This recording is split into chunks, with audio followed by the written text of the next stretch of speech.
The first known chapter of the Oak Island mystery begins in the year 1795. At the time, Oak Island was an unassuming patch of wooded land off the southern coast of Nova Scotia, Canada. It sat quietly in Mahone Bay, not far from the small township of Chester. The island was heavily forested, its shoreline ringed with jagged rocks, quiet coves, and the occasional fishing boat drifting lazily along the Atlantic swells. There were whispers even then of pirates and lost fortunes hidden in these parts of the world, but few paid those legends much mind. The world, after all, was full of stories, and most of them stayed as just that. But one particular story took root on Oak Island that year thanks to a young man named Daniel McGinnis. Daniel was a teenager, likely no more than 16 or 17 years old, and he adventured to the island with two of his friends, John Smith and Anthony Vaughn. It is said that he came ashore with a modest goal, to clear a parcel of land to farm, or perhaps simply to explore. As boys often did in those days when entire days could pass without the burden of time. As Daniel walked along the southeastern portion of the island, something peculiar caught his eye. Nestled beneath an old oak tree, he noticed a depression in the ground, a subtle but suspicious sunken spot. Almost as if the earth had been tampered with. More curious still, an old pulley block hung from one of the sturdy oak's thick limbs. A tool often associated with ship rigging or construction. There were no recent signs of human habitation. There's no footprints, no tools, and no clear indication of what might have caused the dip in the ground. But to a curious boy with an adventurous heart, the sight sparked imagination. Perhaps he thought this was no natural feature. Perhaps there was something buried below. Excited and likely imagining pirate gold or a secret hiding place, Daniel gathered his companions and returned to the spot the next day. Armed with little more than picks and shovels, the boys began to dig. They did not expect to find much. Perhaps a small cache of coins. Maybe a buried chest left by a sailor long forgotten. But what they found was something far stranger. After digging several feet into the earth, they struck a platform made of thick oak logs. These logs were tightly fitted and horizontal, forming a kind of floor. The boys pried them out, hearts pounding with anticipation. Beneath the logs was only more dirt, so they dug deeper. 10 more feet down, they found another platform, again made of oak logs. Still deeper, at 20 feet, another platform. The pattern was too consistent to be coincidence. Every 10 feet, another oak platform. Someone, long ago, had built this pit deliberately. But for what purpose? Their tools were primitive, their resources limited, and after reaching a depth of about 30 feet, the boys abandoned the dig. They had gone as far as they could without help. What they found, however, was more than enough to ignite a legend. The news of the discovery spread slowly at first. In the late 18th century, news traveled by word of mouth or handwritten letters. But tales of strange goings-on had a way of capturing imagination. Soon, local townspeople began to whisper about the mysterious shaft on Oak Island. Stories grew, as they always do, and before long the site became known as the Money Pit. By the early 1800s, a group of investors and laborers known as the Unsolved Company took interest in the dig. They believed the pit to be the resting place of a vast treasure, possibly belonging to the infamous pirate Captain Kidd, or perhaps even older. A hidden trove from the time of the Spanish Empire, or the Knights Templar. The Unsolved Company resumed the excavation around 1804. With more manpower and better equipment, they picked up where the boys had left off, removing soil and dismantling more wooden platforms, each spaced roughly 10 feet apart. At 90 feet, they found something extraordinary. A flat stone inscribed with strange symbols. The language was unfamiliar. Some described the markings as a cipher. Others dismissed it as nonsense. In later years, the stone would vanish from the historical record, but a supposed translation of the symbols claimed, 40 feet below, 2 million pounds are buried. Encouraged by this find, the men dug further, but at 98 feet, the pit suddenly flooded. Water gushed in from seemingly nowhere, rising rapidly and filling the shaft. Attempts to bail it out were useless. It became clear the pit was booby-trapped. Later, investigators would discover that the shaft was connected to underground flood tunnels, ingeniously engineered to draw seawater into the pit once a certain depth had been reached. The flooding was no accident. It was a defense mechanism. Someone had not only buried something deep within Oak Island, They had ensured that recovering it would be nearly impossible, without sophisticated knowledge and technology far beyond what was available at the time. The Onslow Company made multiple attempts to bypass the flooding. They dug parallel shafts, tried to dam the tunnels. They devised pump systems and drainage trenches. None of it worked. Every effort was met with collapse, flooding, or both. Eventually, their funds dried up. Spirits fell. The company dissolved, and the pit was left in disrepair. But the legend had only just begun. The idea that something of immense value was hidden beneath Oak Island had taken root in the public imagination. Theories began to flourish. Some said it was pirate treasure, undoubtedly. Others speculated it was something more mystical. Templar relics, sacred texts, the Ark of the Covenant, there was no shortage of wild ideas. Throughout the early 19th century, other groups attempted their own excavations. The Truro Company was among the most prominent. In 1849, they drilled into the pit and claimed to have retrieved samples of gold chain, cement, and what appeared to be parchment with writing on it. But they too were defeated by flooding. As more and more groups failed, the site began to gain a darker reputation. People began to say the island was cursed, that it protected its secrets with supernatural forces, that perhaps the treasure was not meant to be found. Deaths began to mount workers, crushed in collapses, others drowned in flooded shafts. The price of discovery was growing steeper with each new expedition. Still, people came. The allure of the money pit was too powerful. Even in the face of certain danger and uncertain reward, they came. The first chapter of the Oak Island saga closed not with answers, but with questions, deep, bottomless, and as unrelenting as the pit itself. As the legend of the money pit continued to spread through the 19th century, the fascination with Oak Island only deepened. The strange nature of the engineered pit, the peculiar materials recovered from the depths, the idea of a buried treasure beyond imagination, created a magnet for curiosity seekers, engineers and fortune hunters alike. But along with this rising interest came a growing sense of frustration and futility.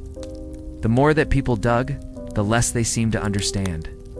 Among the most determined of those who came in the wake of the Onslow and Truro companies was Samuel Ball, a former enslaved man from South Carolina who had gained his freedom and relocated to Nova Scotia following the American Revolutionary War. Ball purchased land on Oak Island in the early 1800s and became a successful cabbage farmer, while he never publicly announced any discoveries related to the money pit. Local legend suggests that Ball may have found something of value. Some say he became mysteriously wealthy during his time on the island, his success far surpassing that of other farmers in the region. These whispers fueled speculation that Ball may have discovered part of the treasure and quietly kept the secret to himself. Whether or not Ball found anything remains unknown. What is certain is that he lived out his days peacefully on the island. His name eventually folded into the greater tapestry of Oak Island lore. His story represents one of many small threads woven into the broader mystery, each one adding a little more intrigue, a little more uncertainty. Meanwhile, the physical structure of the money pit itself continued to baffle even the most logical minds. Those who examined the site noted that the construction techniques appeared to be far ahead of their time. The layered oak platforms, the use of coconut fiber, and the elaborate flood tunnel systems all pointed to an operation that would have required significant manpower, planning, and expertise. Some researchers believe that the flood tunnels were deliberately constructed from Smith's Cove to the pit itself, using box drains and layers of beach stones and clay. The engineering was so advanced that even modern attempts to plug the flood system proved unsuccessful. By the mid-1800s, efforts to explore Oak Island became increasingly methodical. The Truro Company, already engaged in previous drilling attempts, redoubled its efforts. Using primitive but effective auger drilling tools, they reached various depths within the pit, collecting core samples.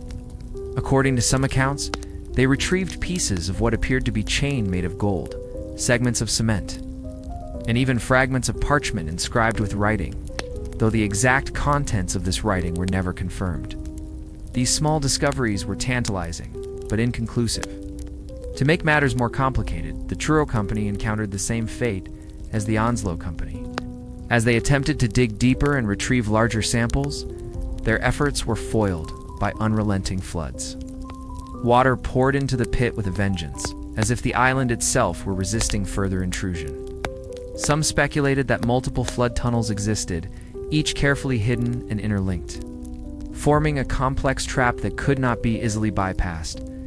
Others began to question whether the entire pit had been designed as a decoy, a clever illusion to draw away attention from the real treasure hidden elsewhere on the island. These setbacks, while discouraging, only increased public fascination. Writers, amateur historians, and explorers all weighed in with their own theories. One camp believed in a historical explanation that the treasure belonged to pirates such as Captain Kidd or Blackbeard, who were rumored to have buried hoards of gold in secret locations along the Atlantic coast.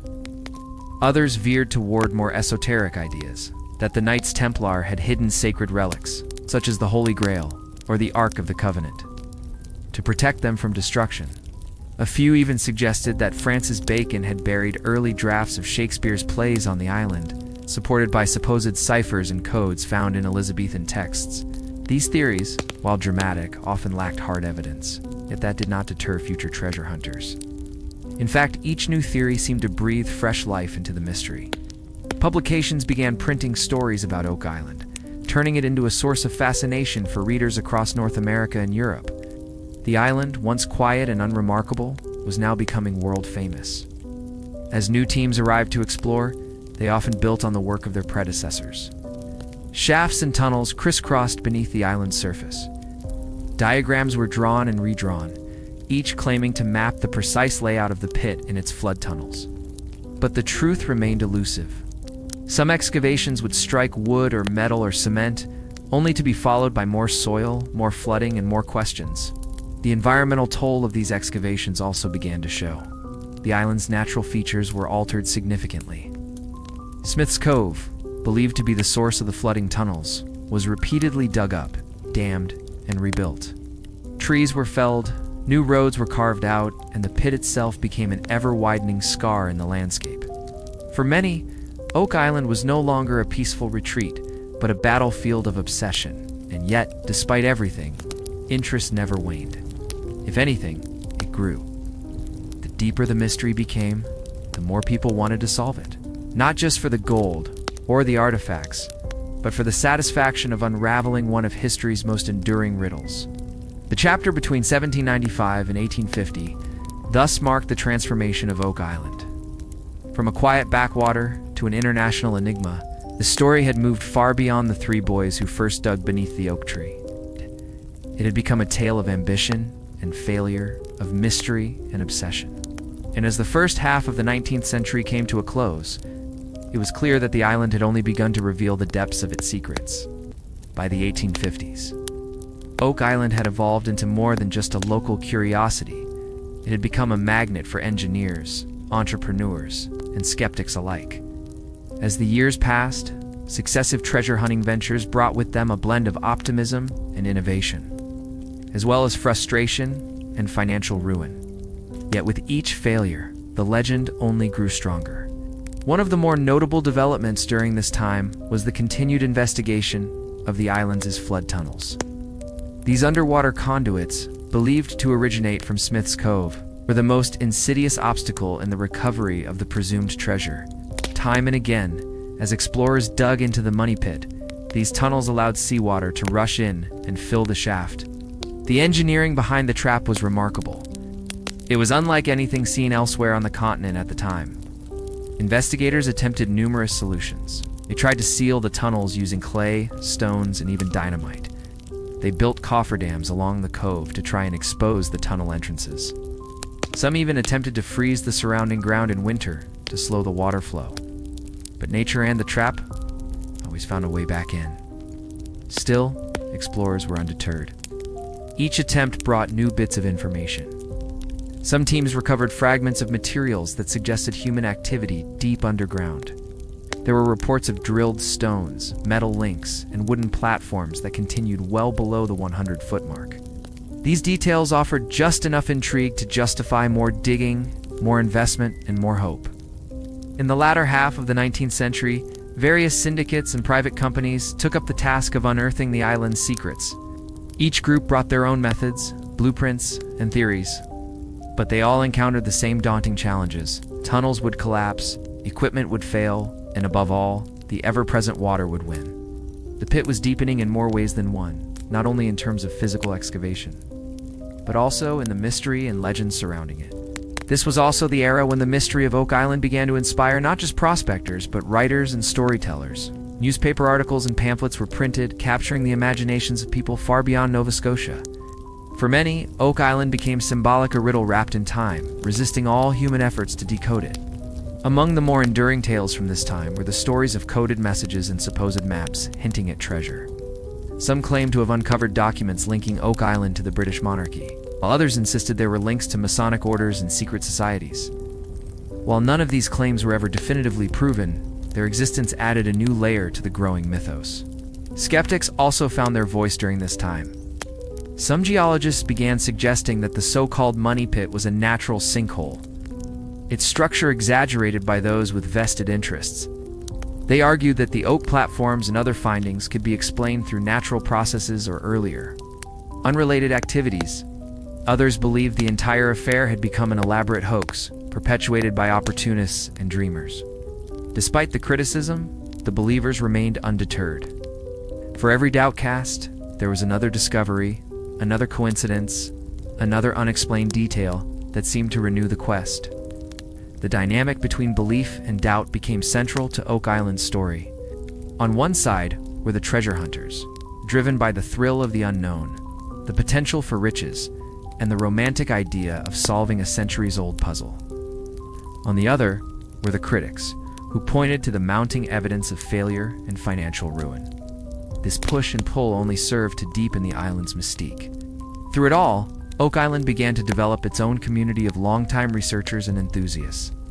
Some families had multiple generations involved in the hunt. Old maps were passed down, journals preserved, and diagrams redrawn endlessly in the hopes that some overlooked clue might come to light. The quest was no longer just about treasure, it had become a legacy.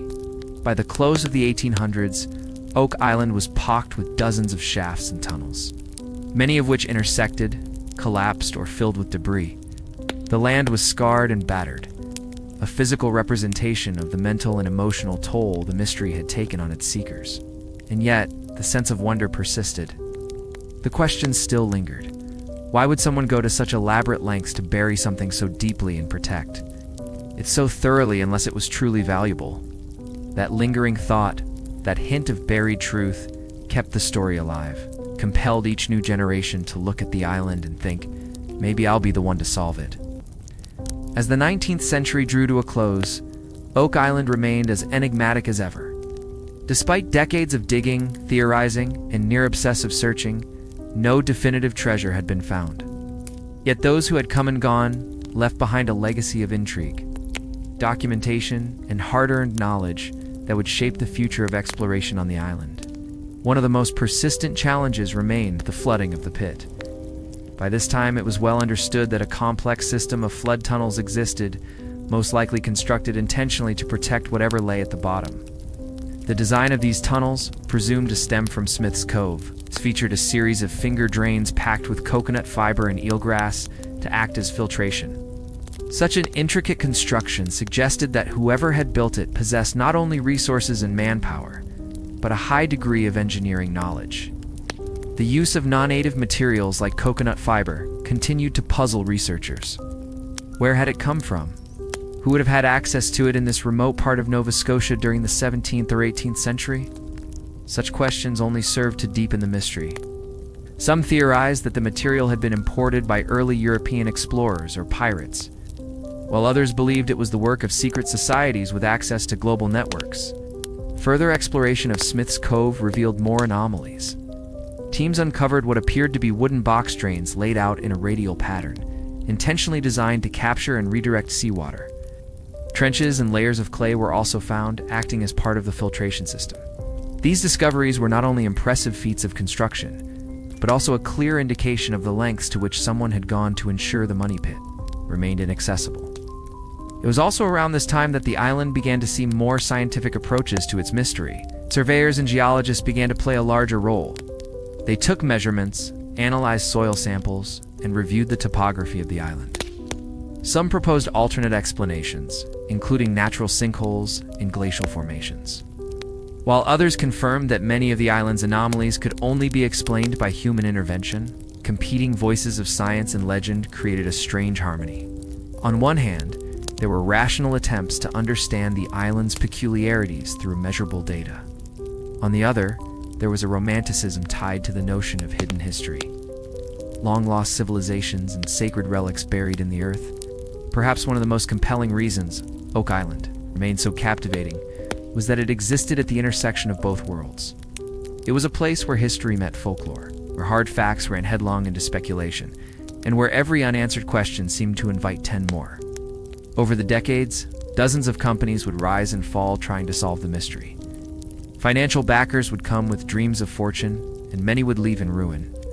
But the money pit had become more than a hunt for gold. It had become a symbol of human perseverance, of our desire to uncover what lies hidden, no matter how elusive. By 1850, the foundational years of the Oak Island saga had been laid. What began with 3 boys and a sunken patch of ground beneath an old oak tree had grown into a full-fledged cultural phenomenon.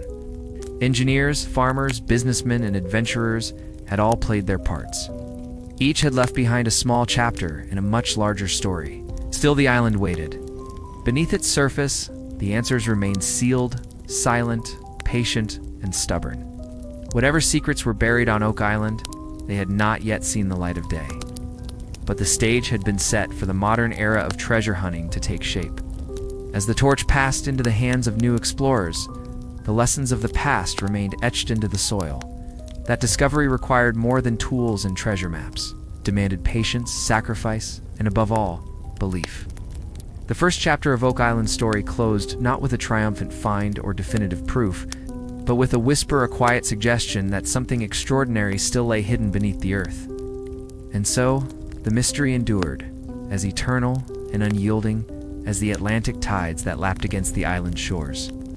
As the mid-19th century unfolded, Oak Island's mystery had already taken firm root in local folklore and whispered legend. The island had transitioned from a curious oddity to a magnet for treasure hunters across Nova Scotia and beyond.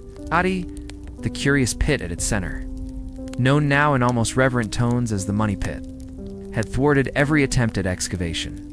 And with each failed dig, each washed-out tunnel, and lost investment, the air around the island began to change.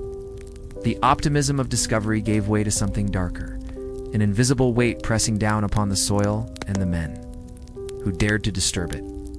It was around 1850 that the first murmurs of a curse began to echo through the coastal towns. These were not yet bold declarations of doom, but rather uncertain phrases. Bad luck, a wicked place, a pit that swallows men whole. The names of those early treasure seekers, once spoken with admiration, now carried a tinge of pity or caution. The most prominent group of this decade, known as the Truro Company, brought fresh energy and better tools.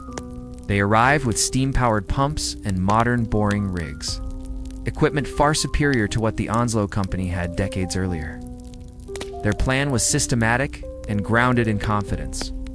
This was no ragtag bunch of treasure dreamers.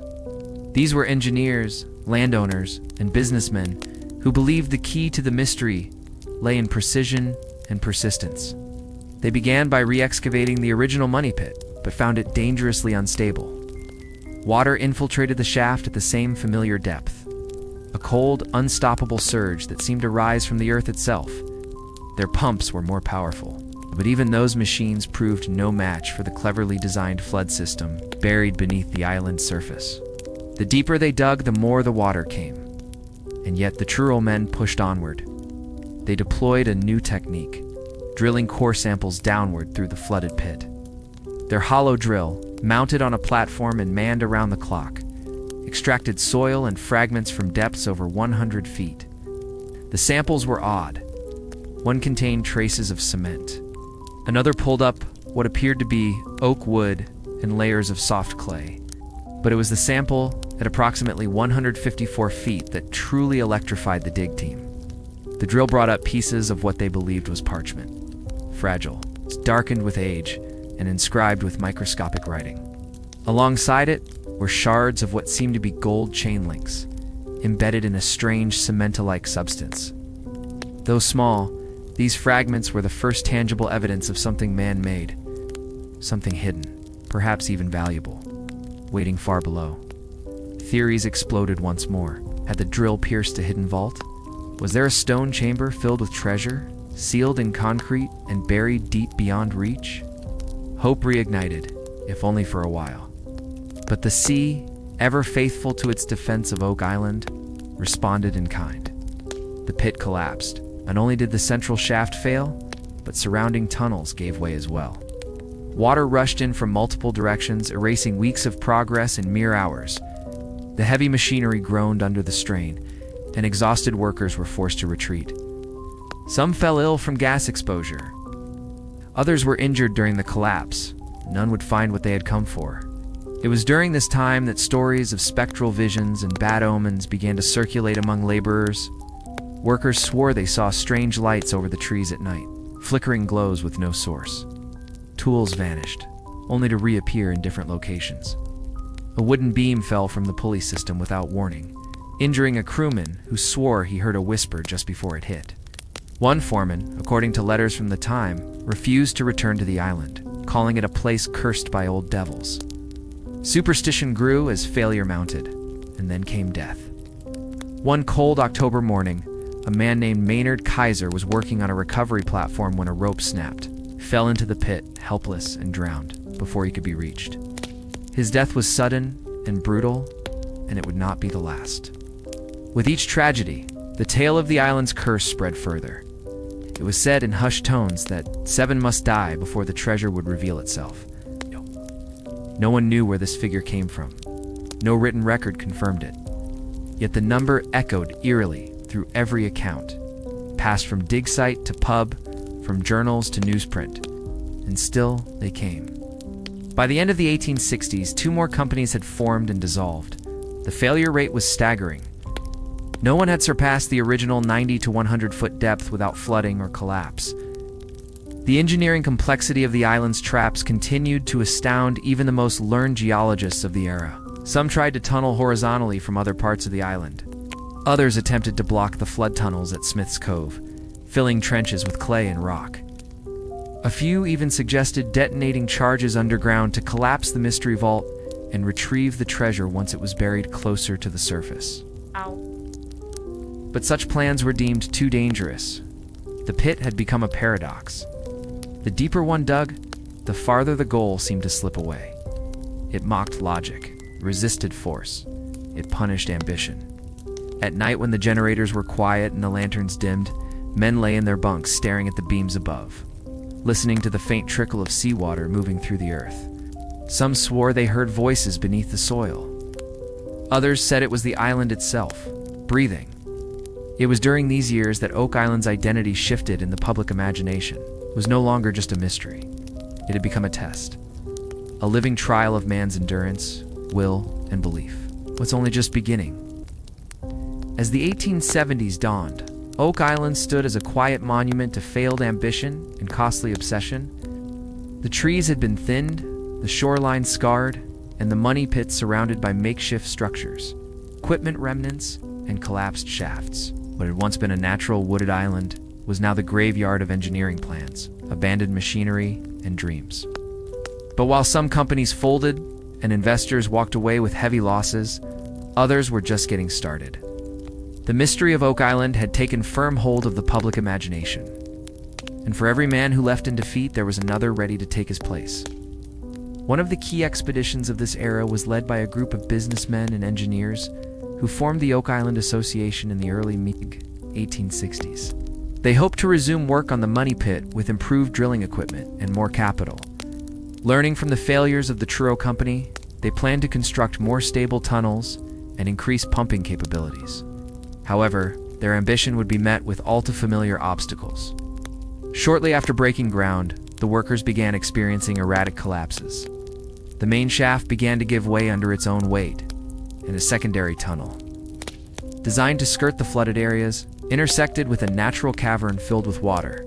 In an attempt to reinforce their work, they installed timber cribbing, a lattice of wooden beams meant to prevent collapse, but it was no match for the pressurized floodwaters. The deeper they dug, the more aggressive the water became. As if triggered by their actions, each advancement seemed to provoke a counteraction. The money pit was not just flooding, it was resisting. In 1866, a significant event occurred that would solidify Oak Island's reputation as more than just a treasure site. It became a place of danger. As part of an attempt to clear debris and stabilize one of the flooded shafts, a boiler-powered pump was brought in. A platform was set, and teams worked around the clock. Then, without warning, a chain reaction of collapses sent several men plummeting into the flooded earth. 2 were killed instantly, their bodies never recovered. This tragedy brought the known death toll on Oak Island to 4. The stories of the curse intensified. Even newspapers that had previously treated Oak Island as a curious feature story began to adopt a more ominous tone. Articles described the pit as insatiable, a maw that devours fortune and flesh alike. Spiritualists and psychics claimed the island was haunted by those who had buried the treasure, or those who had died looking for it. Despite this darkening tone, exploration continued. In the late 1870s, yet another syndicate emerged, determined to locate the elusive vault believed to lie beneath the money pit. Their plan involved sinking a series of parallel shafts, hoping to bypass the booby-trap tunnel system and intercept the treasure from the side. It was an ambitious plan, and for a time it seemed promising. The men reached considerable depths without encountering significant flooding. Spirits were high. One afternoon, a test bore retrieved a sample of what was described as metallic material with a strange gleam, along with rotted wood and bits of what resembled leather. The crew was ecstatic. They believed they were close. But on the following day, a muffled rumble shook the shaft. The timber supports groaned, and then the walls gave way. Water surged in like a living force, filling the newly dug shaft in a matter of minutes. A man named Edward Vaughan, descended from one of the original discoverers, was caught in the collapse. He survived, but barely, and he would never return to the island again. These disasters weren't just mechanical failures. They were psychological turning points. Men began to speak openly of a malevolent force guarding the island. Not metaphorically, but literally. Dreams turned to nightmares. More than one laborer fled the island without collecting their pay, muttering about voices in the pit or the feeling of being watched. One chilling report came from a man named Frederick Nolan, an early surveyor who, during a mapping trip, claimed to find a series of boulders arranged in a strange pattern like a cross. He said, too perfect to be natural. He believed it to be a marker, perhaps part of a coded map. But when he returned to the location weeks later, the stones had shifted or vanished. Nolan would later go on to become a prominent figure in Oak Island's history. But in the 1870s, he was dismissed as eccentric. Still, his observations lingered in the background of the island's evolving legend. During this time, a few explorers began to question the core assumption of treasure. What if the pit wasn't meant to be discovered? What if it wasn't guarding treasure at all, but something dangerous, a secret, a curse? A prison. These fringe theories gained traction with each new failure, each collapse, each death. Books and periodicals began including Oak Island in collections of unexplained phenomena. It was placed alongside haunted castles, Bermuda Triangle accounts, and biblical mysteries. Some proposed it was a burial vault for ancient kings. Others thought it might be a depository of knowledge left by an earlier advanced civilization. The more absurd the theory, the more it seemed to match the absurd nature of the pit itself. Throughout the 1880s, efforts slowed. The global economy had taken a downturn, and funding was harder to secure. Several half-hearted expeditions came and went, with minimal results. Yet the island never faded from memory. It was as if its myth had grown so strong, it no longer required new evidence to survive. It simply was. By 1890, Oak Island had claimed at least 5 lives. Generations of families had poured their wealth and time into its soil. And yet, the original goal to discover what lay beneath the money pit remained as elusive as ever. That same year, an anonymous letter appeared in the Halifax Gazette. It read, "If treasure lies beneath Oak Island, then it lies in the minds of men, for never has so much been sacrificed for so little. Still I am drawn, still I must return." It was unsigned. Perhaps it captured the paradox of Oak Island best. The treasure was not just gold or jewels, it was obsession, identity, a myth that fed itself. And as the 19th century prepared to give way to the 20th, the pit remained dark, flooded and quiet, waiting. As the final decade of the 19th century began, Oak Island had already woven itself into the cultural landscape of Canada and the wider world. The legend of the Money Pit had matured into a complex tale filled with booby traps, engineering marvels, and a growing sense of unease. The idea of a curse had taken firm hold by this time. It no longer existed on the fringes of folklore. It was part of the island's identity. By the early 1890s, efforts to uncover the truth behind Oak Island were being pursued more carefully, but also with increasing desperation. The prospect of riches still beckoned, but for many, the island had become a personal quest, something akin to a spiritual or philosophical pursuit rather than a financial one. And yet, the practical dangers remained ever present. One of the most significant ventures of this era was the Oak Island Treasure Company. Founded in the early 1890s, the company was composed of several experienced engineers, as well as financiers from Halifax and Boston.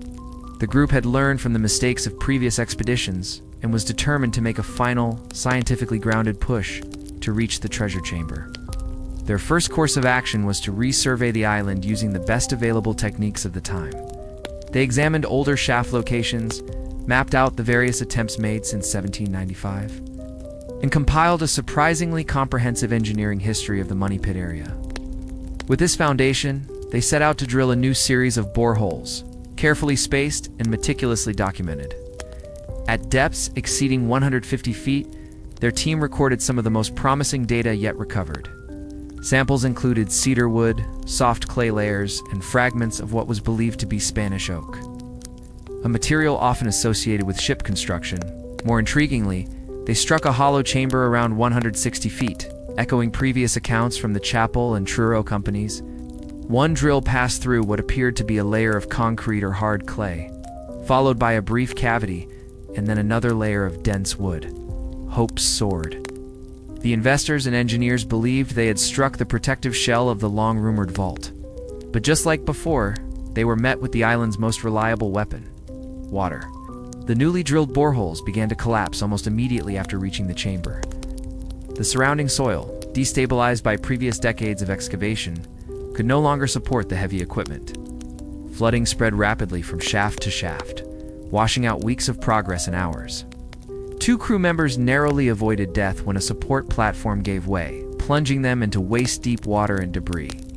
Still, they persevered. The team tried reinforcing their new shaft with iron rings, a technique borrowed from coal mining operations in Europe. They also experimented with caissons, large, watertight structures sunk into the ground to allow workers to excavate below the waterline.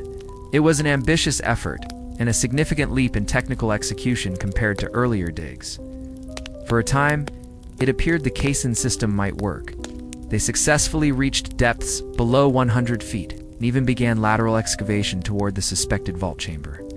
Yet again, nature intervened. A sudden spring storm flooded the entire operation, overwhelming their pumps and rendering the site impassable. The caissons buckled under the weight of the saturated soil. Tunnels collapsed. By 1895, the Oak Island Treasure Company had exhausted both its resources and its morale. The expedition was officially suspended, and the island was left, once more, in silence. In the aftermath, public interest in Oak Island surged to new heights. The failures were widely reported in Canadian and American newspapers, and articles often leaned into the supernatural aspect of the island's resistance. Illustrations depicted the Money Pit as a gaping, evil mouth swallowing men and machinery alike. Headlines referred to the Devil's Vault and the Curse of 7 Deaths, lending further legitimacy to what had begun as superstition. Several well-known literary figures began referencing Oak Island in their writings. Some portrayed it as a real-world Atlantis, others as a metaphor for the human condition. Our endless digging into the unknown, forever chasing meaning. A few pulp fiction writers even used it as the backdrop for fantastical tales of secret societies, lost civilizations, and ancient technologies buried beneath the earth. Though no new major digs occurred in the final years of the century, the groundwork was laid for a deeper cultural fascination. By the time the clock turned to 1900, Oak Island had become more than a mystery. It had become a mirror.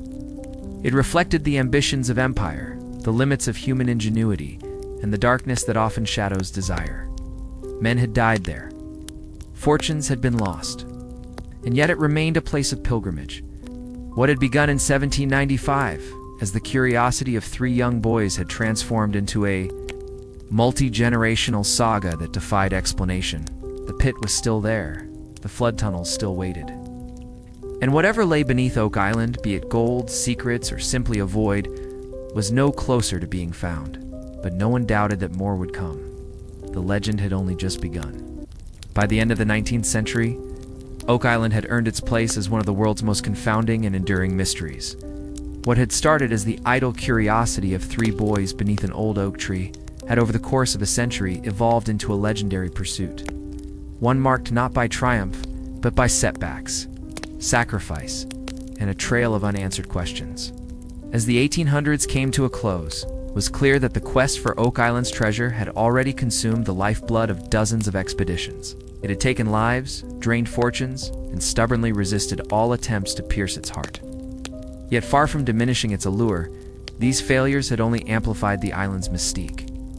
By now, the money pit was not just a hole in the ground. It was a symbol of ambition, of mystery, of something greater hidden beneath the surface. And though the world was changing rapidly as it entered the 20th century, Oak Island stood as a place almost untouched by time. The 1890s had produced some of the most promising evidence yet, signs of a constructed vault. Wood from foreign origins and core samples containing fragments of parchment and metal. But as with each decade before, these clues only hinted at answers without ever delivering resolution. Hopes were raised, and justice swiftly dashed. But the legend was no longer limited to engineers and investors. The general public had taken notice. Newspapers regularly reported on the island's developments, turning each new shaft or collapse into a story of heroism or doom. The language shifted. The money pit was no longer a site of potential wealth. It was a cursed riddle, protected by a malevolent design or even a supernatural force. It was around this time that stories began to circulate of a so-called seventh victim. At least 5 men had died in the pursuit by 1899. Many began to believe the old legend that 7 lives must be claimed before the treasure could be found. The origins of this so-called curse were unclear, but it became deeply embedded in the folklore surrounding the island. Superstition took on a new life. Families of those who had perished or gone bankrupt spoke of the toll the island had taken. Letters from widows appeared in newspapers, describing how their husbands had died, not in pursuit of riches, but in service to an obsession. Journal entries from laborers spoke of the eerie silence that fell over the dig sites at dusk, where tools would go missing, or how some men would refuse to return after witnessing what they claimed were ghostly lights among the trees. The island's surface had changed too. Where once thick woods and untouched coastline reigned, now there were skeletal remains of equipment, abandoned shanties, and dozens of failed shafts. Some shafts had collapsed in on themselves, while others were marked with wooden crosses erected by grieving families. The entire landscape bore the scars of 100 years of turmoil. Yet even amid this devastation, Oak Island was never entirely abandoned. People continued to visit. Some came to see the infamous money pit. Others came to pay tribute to loved ones. And a few came because they still believed. Believed that somewhere beneath the salt-blown soil, beneath the tangles of stone and timber and time, something waited. Toward the very end of the century, there was a push by a small team of independent prospectors to reopen one of the older shafts. It was a modest operation, relying on hand tools and limited financing. These men had read every report, studied every diagram, and were convinced that prior efforts had simply missed a key tunnel. They spent months digging with care, rebuilding collapsed supports, and reinforcing walls with salvaged timber. One foggy morning, they reached a layer of loose soil mixed with fragments of oak and pine, possibly remnants of the original platforms first found in 1795. Spirits were high. Then came the sound. Deep, low groan echoed from beneath their feet, followed by a subtle shift in the earth. One worker, a young man from Chester, swore the ground vibrated like a heartbeat. Moments later, water surged upward through the shaft floor, cold and violent, dislodging timber and flinging tools to the walls. They escaped with their lives, but just barely. The shaft was lost, reclaimed once again by the island. Their notes preserved in journals later recovered by local historians spoke of the event as not just a collapse, but a warning. And so the century ended. Oak Island had seen the birth of nations, the fall of empires, and the rise of industrial machinery. It had witnessed war, recession, invention, and hope. Through it all, it remained still and utterly silent. No treasure had been found. No final answer had been uncovered. No one had outsmarted the island, yet no one had stopped believing. By 1900, Oak Island had become something greater than a mystery. It was a living legend, fed by every failure and fueled by every whisper. It had proven itself impervious to pickaxe and drill, but vulnerable to the imagination. The first 100 years of digging were over, but the story had just begun, and the pit, it waited. As the 20th century dawned, Oak Island stood weathered but unyielding. Dozens of shafts scarred the earth like veins. Rusted equipment lay tangled near the shoreline, and the haunting silence of failure blanketed the island like fog. The island had resisted everything: hope, manpower, strategy, and brute force. But it had not been forgotten.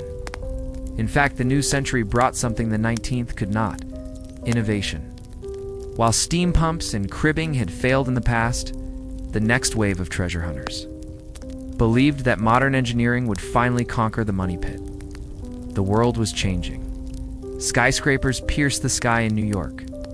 Ships crossed the Atlantic in record time, and electricity hummed through cities once ruled by candlelight. Why couldn't the same ingenuity finally unlock Oak Island's secret? In the early 1900s, a group led by William Chappell, a contractor with a mind for design and a passion for history, formed a new syndicate and began operations on the island. Chappell wasn't a wild dreamer. He was careful, methodical, and invested in facts. He reviewed every previous expedition's notes and maps and approached the dig with renewed logic. His team didn't immediately return to the original money pit, which was now too unstable to excavate. Instead, they focused on areas nearby, hoping to intercept the elusive treasure vault from a side angle. It was a new tactic, rooted in the theory that the real treasure chamber had been missed entirely due to earlier collapses and water intrusion. Their strategy paid off, at least initially. In 1909, while boring near what was believed to be the original pit location, Chappell's drill struck something hard at around 160 feet. What came up in the core sample stunned the crew. A piece of cement followed by a small iron artifact resembling a hand-forged nail and a fragment of parchment. The writing on the parchment appeared faded but deliberate. A single letter, possibly a V or W. To outsiders, this may have seemed like little more than debris, but to those who had studied Oak Island for years, it was monumental. Cement, iron, and parchment, all in a single sample, buried more than 150 feet underground. It was proof, however faint, of something man-made, something hidden, something intentional. But again, just as excitement began to rise, the island retaliated. Flooding returned, and boreholes collapsed. Despite their best efforts, the team was unable to recover anything else from the same area. The elusive vault had slipped through their fingers once more, yet Chappell's discoveries would leave a lasting impression. So much so that they caught the attention of a young man named Franklin Delano Roosevelt, then just 27 years old, years before he would become President of the United States. Roosevelt was fascinated by Oak Island. The mystery, the history, and the enduring human obsession all captivated him. He became part of a financing syndicate with ties to Chappell's operation and even visited the island personally. Though he never returned, he followed developments on Oak Island for decades afterward, reportedly requesting updates from associates while he was in the White House. The Roosevelt connection was just one example of how Oak Island's legend had begun to stretch beyond Nova Scotia. It had entered the public consciousness in a new way. This wasn't just a local treasure hunt anymore. It was a national fascination. Encouraged by Chappell's partial success, another syndicate formed, the Old Gold Salvage and Wrecking Company.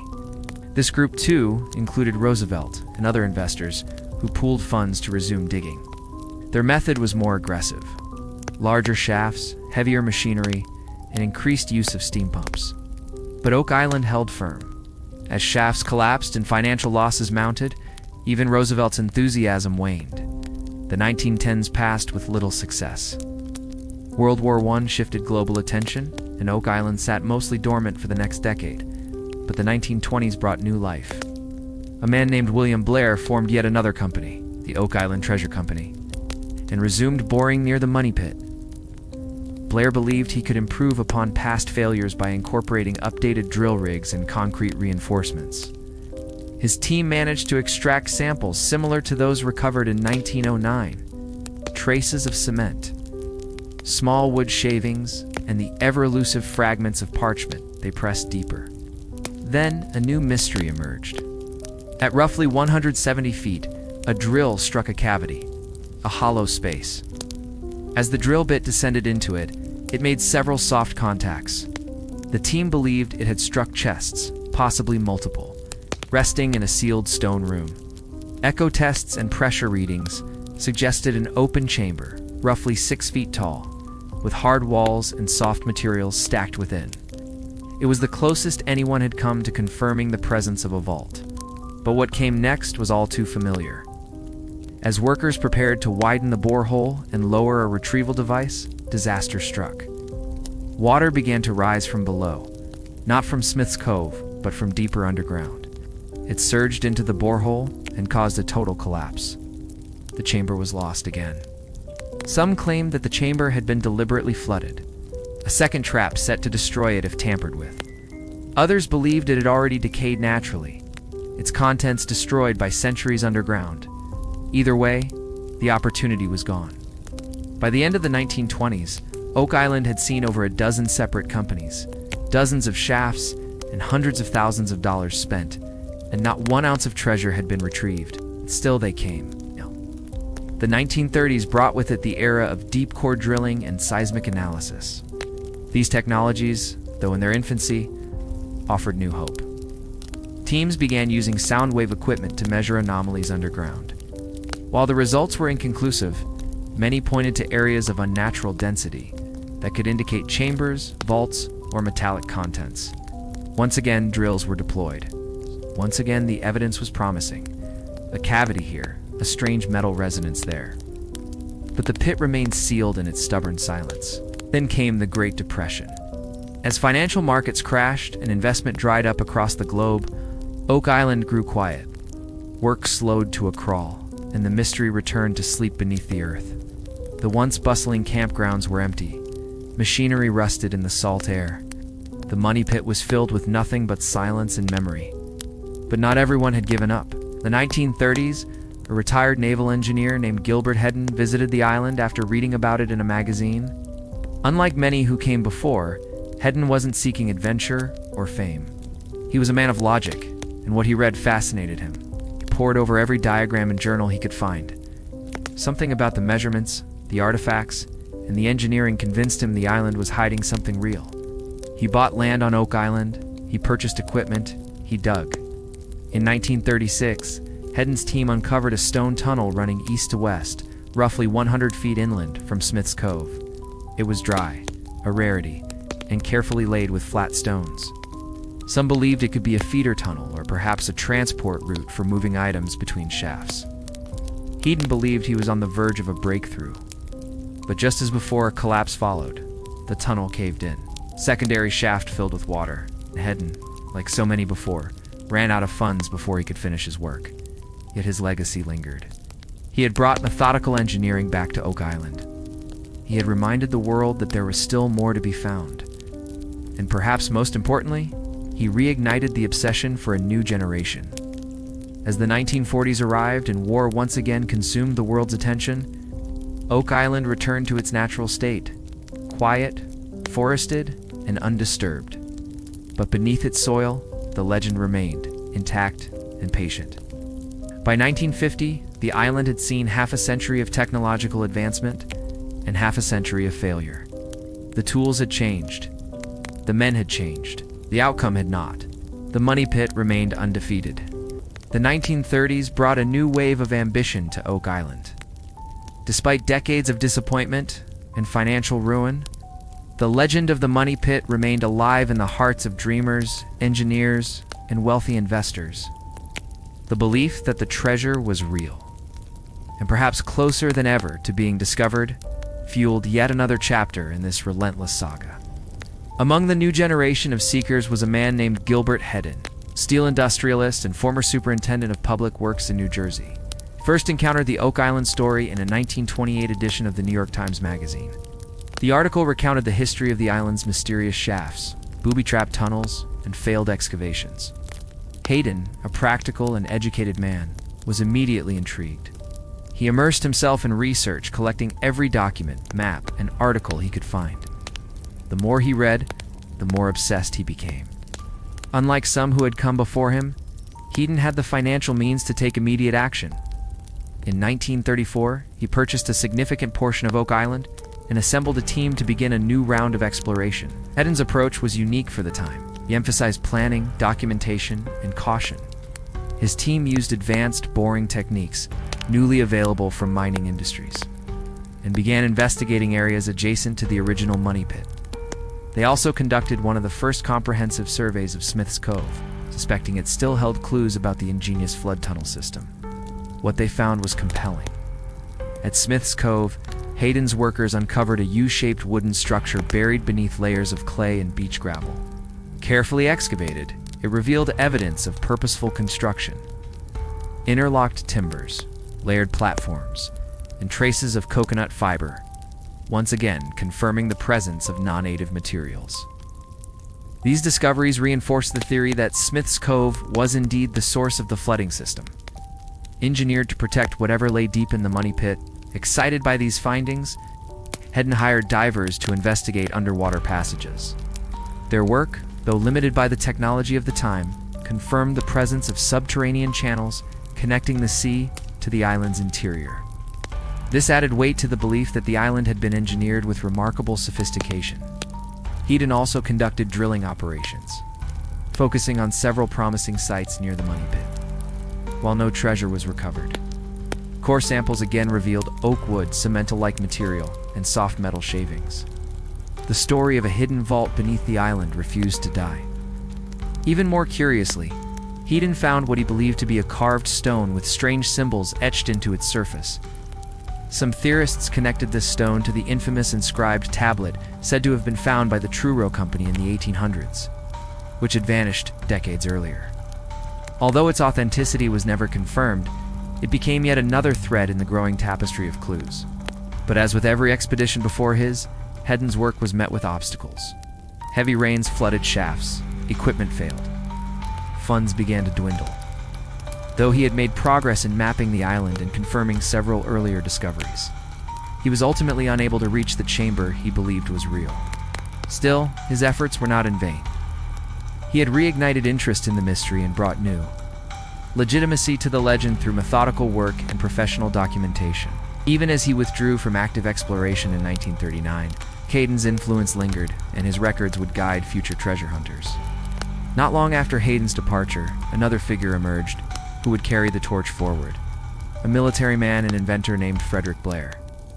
Blair had been involved with Oak Island since the early 20th century, and now, with new momentum from Hedden's discoveries, he sought to resume the search.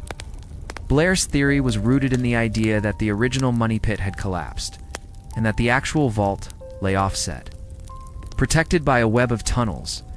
In 1939, he proposed a bold solution, using pressure testing and sound analysis to determine the underground layout of the island.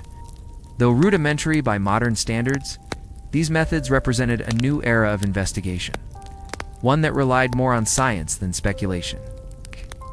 His team conducted pressure tests using water columns and created seismic profiles by detonating small charges and measuring vibrations. The data suggested the presence of voids and irregularities far below the surface. These may have been natural formations, or they could have been artificial chambers. Blair, however, lacked sufficient funding to follow through with deep excavation. He turned to private backers, but with the world on the brink of World War II, resources were scarce, though he was unable to continue in the field. His notes and survey results would later serve as a foundation for mid-century explorers. Meanwhile, the legend of Oak Island continued to grow in popular culture. Articles appeared in magazines across North America. Radio programs featured the island in dramatic reenactments, Listeners were captivated by the idea of booby-trapped tunnels, ancient codes, and deadly curses guarding lost treasure. Writers seized the narrative. Some claimed the island held the lost manuscripts of William Shakespeare hidden by Francis Bacon. Others suggested that the treasure was a sacred relic, perhaps the Ark of the Covenant or the Holy Grail, protected by the Knights Templar. These ideas, once relegated to fringe speculation, were now discussed openly in publications and town meetings. The line between history and legend blurred further. As the 1940s unfolded and World War II raged overseas, activity on Oak Island came to a near halt. The global conflict redirected manpower, funding, and attention. Yet the island waited, undisturbed, still holding on to its secrets. Some say the wartime silence deepened the mystery. In the absence of new digs or headlines, speculation filled the void. Stories became more dramatic, the curses more elaborate, the treasure more legendary. The lack of progress only amplified the myth. In 1946, once the war had ended, a small crew returned to the island to resume preliminary survey work. Though underfunded and short on resources, they managed to re-expose part of the Smith's Cove structures. More wooden planks were found, showing consistent craftsmanship and intentional design. Despite their enthusiasm, the project soon stalled. As the decade came to a close, Oak Island had experienced 50 more years of effort and innovation. The age of steam had given way to the age of motors and drills.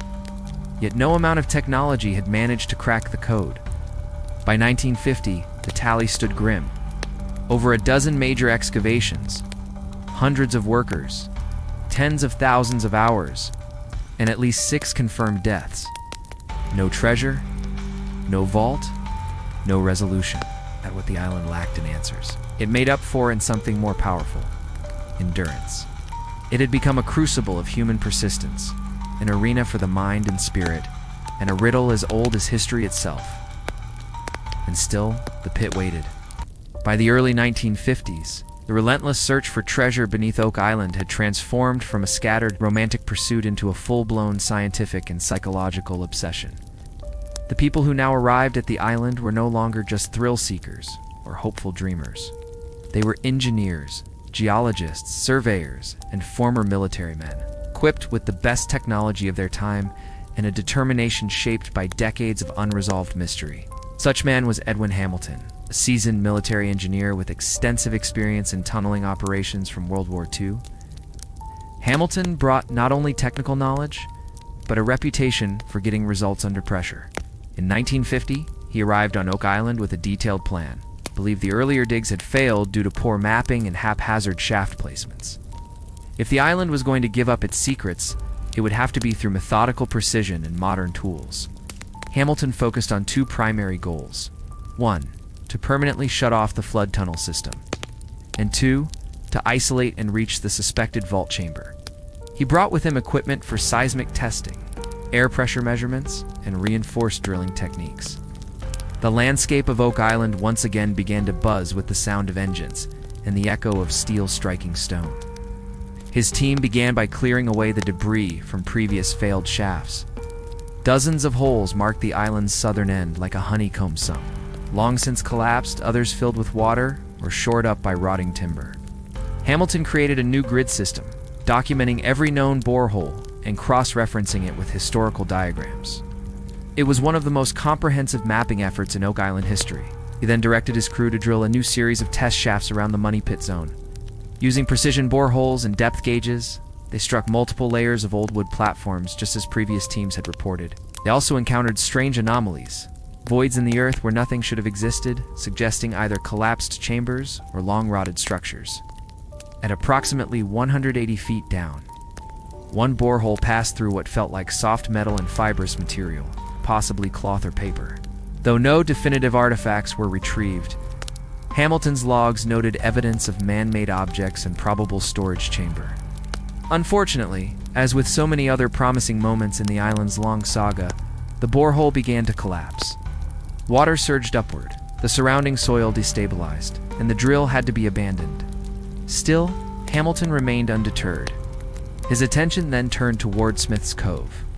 He believed that the key to solving the flooding issue lay there, one of the most ambitious undertakings to date. His team constructed a large cofferdam around the cove, temporarily pushing back the sea so they could excavate the seabed. What they uncovered added new fuel to the legend. Beneath the silt and seaweed, they found a system of box-drained stone-lined channels shaped in a fan-like formation, carefully engineered to funnel water into an underground tunnel. Alongside these were more layers of coconut fiber, evidence once again of foreign materials brought in for a very specific purpose. It was undeniable. Someone had created a flooding system with extraordinary care and knowledge. But as they continued excavating, a sudden storm battered the coast. High waves breached the cofferdam, flooding the worksite and rendering it too dangerous to continue. Repairs would be too costly, and the project was suspended. Hamilton documented everything. His reports, sketches, and charts became part of the growing archive of Oak Island research. Though he never found the treasure, his work laid a vital foundation for future explorers. In the mid-1950s, yet another major figure entered the Oak Island narrative: Robert Restall, a former circus performer turned mechanical engineer. Restall had read about the island in a magazine and became captivated by its lore. By 1959, he and his family had moved to Oak Island permanently. Unlike previous efforts, the Restall operation was small and family-run. Robert was joined by his wife, Mildred, and their sons Bobby and Richard. They lived on the island, built their own shelters, and worked methodically. Restall was convinced that the key to solving the island's secrets lay not in brute force, but in understanding the logic of its builders. He focused much of his attention on the northern sector of the island, exploring the idea that multiple shafts and decoys had been constructed to mislead treasure seekers. His theory was that a series of tunnels interconnected beneath the surface and could be traced through airflow patterns and subtle ground shifts. Using smoke bombs and air pressure tests, he began mapping what he believed to be a hidden network. Over several seasons, the Restalls unearthed fragments of tools, cut stones, and what appeared to be carved symbols on submerged rocks. Mildred kept meticulous notes, and Bobby recorded much of the work on camera and in journals. Their camp became a modest hub of investigation, combining practicality with passion. However, tragedy struck in 1965 just outside the range of this chapter's historical scope. But the seeds of that event were planted in these years, as the Restalls pushed further into unexplored shafts with limited safety equipment and increasing urgency. Meanwhile, the broader world had not forgotten about Oak Island. By the end of the 1950s, the mystery had reached new heights in public interest. Television specials and magazine features brought the story into living rooms around the world. The island was no longer just a Canadian curiosity. It was an international enigma. With this growing attention came fresh theories. Some now believed the island held not just pirate treasure or lost manuscripts, but evidence of pre-Columbian contact, ancient maps, or even proof of lost civilizations. As the Cold War intensified, and the world sought meaning in conspiracy and hidden knowledge, Oak Island became the perfect cipher for collective curiosity. By the time the 1950s came to a close, the stage was set for a new era. Technology had improved, theories had evolved, and the island had seen more scientific progress in 50 years than in the previous 100, yet the vault, if it existed, remained untouched. Oak Island was no longer just resisting excavation. It was evolving alongside it. And still, the pit waited. As the second half of the 20th century approached, Oak Island had undergone a complete transformation, from a simple wooded landscape to a labyrinth of shafts, tunnels, debris fields, and ghostly remains of failed machinery. It was a place marked not only by its mystery, but by the wear and tear of human ambition. And still, it kept its secret. The story of Oak Island had by now entered a new dimension. It was no longer just about treasure. It was about legacy, about persistence. It's about generations of people who had sacrificed comfort, money, and in some cases, even their lives in the name of an answer that continued to remain just out of reach. Throughout the late 1940s, interest in the island began to revive after the war. Civilian life resumed across North America, and those who had been captivated by Oak Island in earlier years found themselves drawn back to the riddle that remained unsolved. One of the final projects of this era came in the form of a renewed interest in sonar mapping and electrical resistivity testing, technologies that had been used with some success in mineral exploration. These new methods were designed to detect underground cavities and irregularities in soil composition by measuring changes in electric current flow or acoustic echo. A team of amateur geophysicists from Halifax, curious about the theories still surrounding the Money Pit, arranged to conduct one of the first rudimentary resistivity surveys of the island. Their tests showed intriguing results, anomalies suggesting voids at various depths, especially in the triangle between the Money Pit, Borehole 10X, and Smith's Cove. These findings were far from conclusive, but they gave future treasure hunters a new data set to build upon. Perhaps more importantly, they helped frame the mystery in the language of science, not just folklore or obsession. At the same time, the archive of Oak Island materials continued to grow. Researchers began consolidating decades' worth of maps, notes, reports, and samples. Some local libraries began collecting these documents, while universities occasionally used the Oak Island case study in classes on engineering, hydrology, or critical thinking. The sheer amount of documentation, thousands of pages, was staggering, yet much of it was contradictory. One team's success was another team's failure. One borehole struck wood, another stone. Every time a promising discovery was made, it was immediately followed by a setback, flooding, collapse, or doubt.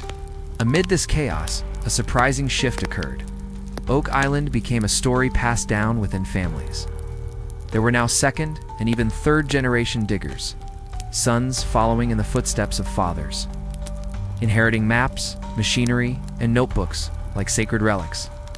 In some cases, these descendants came not for treasure, but to preserve the history, to continue a pursuit that had become personal. In this way, Oak Island was no longer a destination. It was a rite of passage. Meanwhile, the outside world was changing rapidly. The Cold War was taking shape, and the thirst for secrets and conspiracies was rising. Oak Island, always a magnet for alternative theories, became a popular subject in fringe literature. Books and essays proposed everything from Roman expeditions to Phoenician mariners. Some suggested ancient Hebrew inscriptions beneath the island. Others claimed the island was a celestial map, aligned to stars. These ideas were often dismissed by mainstream scholars, but they continued to gain traction among the public. And in a mystery that had resisted conventional answers for so long, the unconventional began to seem oddly reasonable. But through all this speculation, one truth remained unshaken. The island had been engineered. No matter who had done it or why, the evidence was undeniable. The box drains, the coconut fiber, the wood platforms, the sealed flood tunnels, all pointed to intentional construction, built with tools and foresight and knowledge. That fact alone was enough to keep the island from fading into obscurity. By 1950, the Money Pit remained an open question. No one had found the treasure. No one had fully mapped the tunnels. No one had located the supposed vault. But what they had built instead was something just as powerful. A legend. A living, breathing story passed down across centuries. A story kept alive not by gold, but by belief. The engineers of the early 20th century had brought with them iron and fire, pumps and drills, sonar and seismic sensors, and yet Oak Island had outlasted them all. Its silence had become its strongest defense. The age of innovation had not solved the riddle, but it had expanded it. And as the sun set on the first half of the 20th century, a new question rose alongside the old one. What is more valuable, the treasure that may lie buried, or the mystery that refuses to be uncovered? For Oak Island, the answer was the same as always. Still the pit waited. By the mid-1950s, Oak Island had already claimed its place in the lore of North American history. The pit had swallowed decades of dreams, fortunes, and lives, yet its mystery remained intact. Each generation that stepped onto the island carried not only their own tools and theories, but also the weight of every failed attempt before them. The legend was now deeply etched into the soil, and with it came both reverence and danger. Among those drawn into this living riddle was a man named Robert Riestel. Riestel was not a millionaire or a corporate-backed syndicate leader. He was a quiet, intensely dedicated man who had spent years building mechanical equipment and contracting systems in Canada.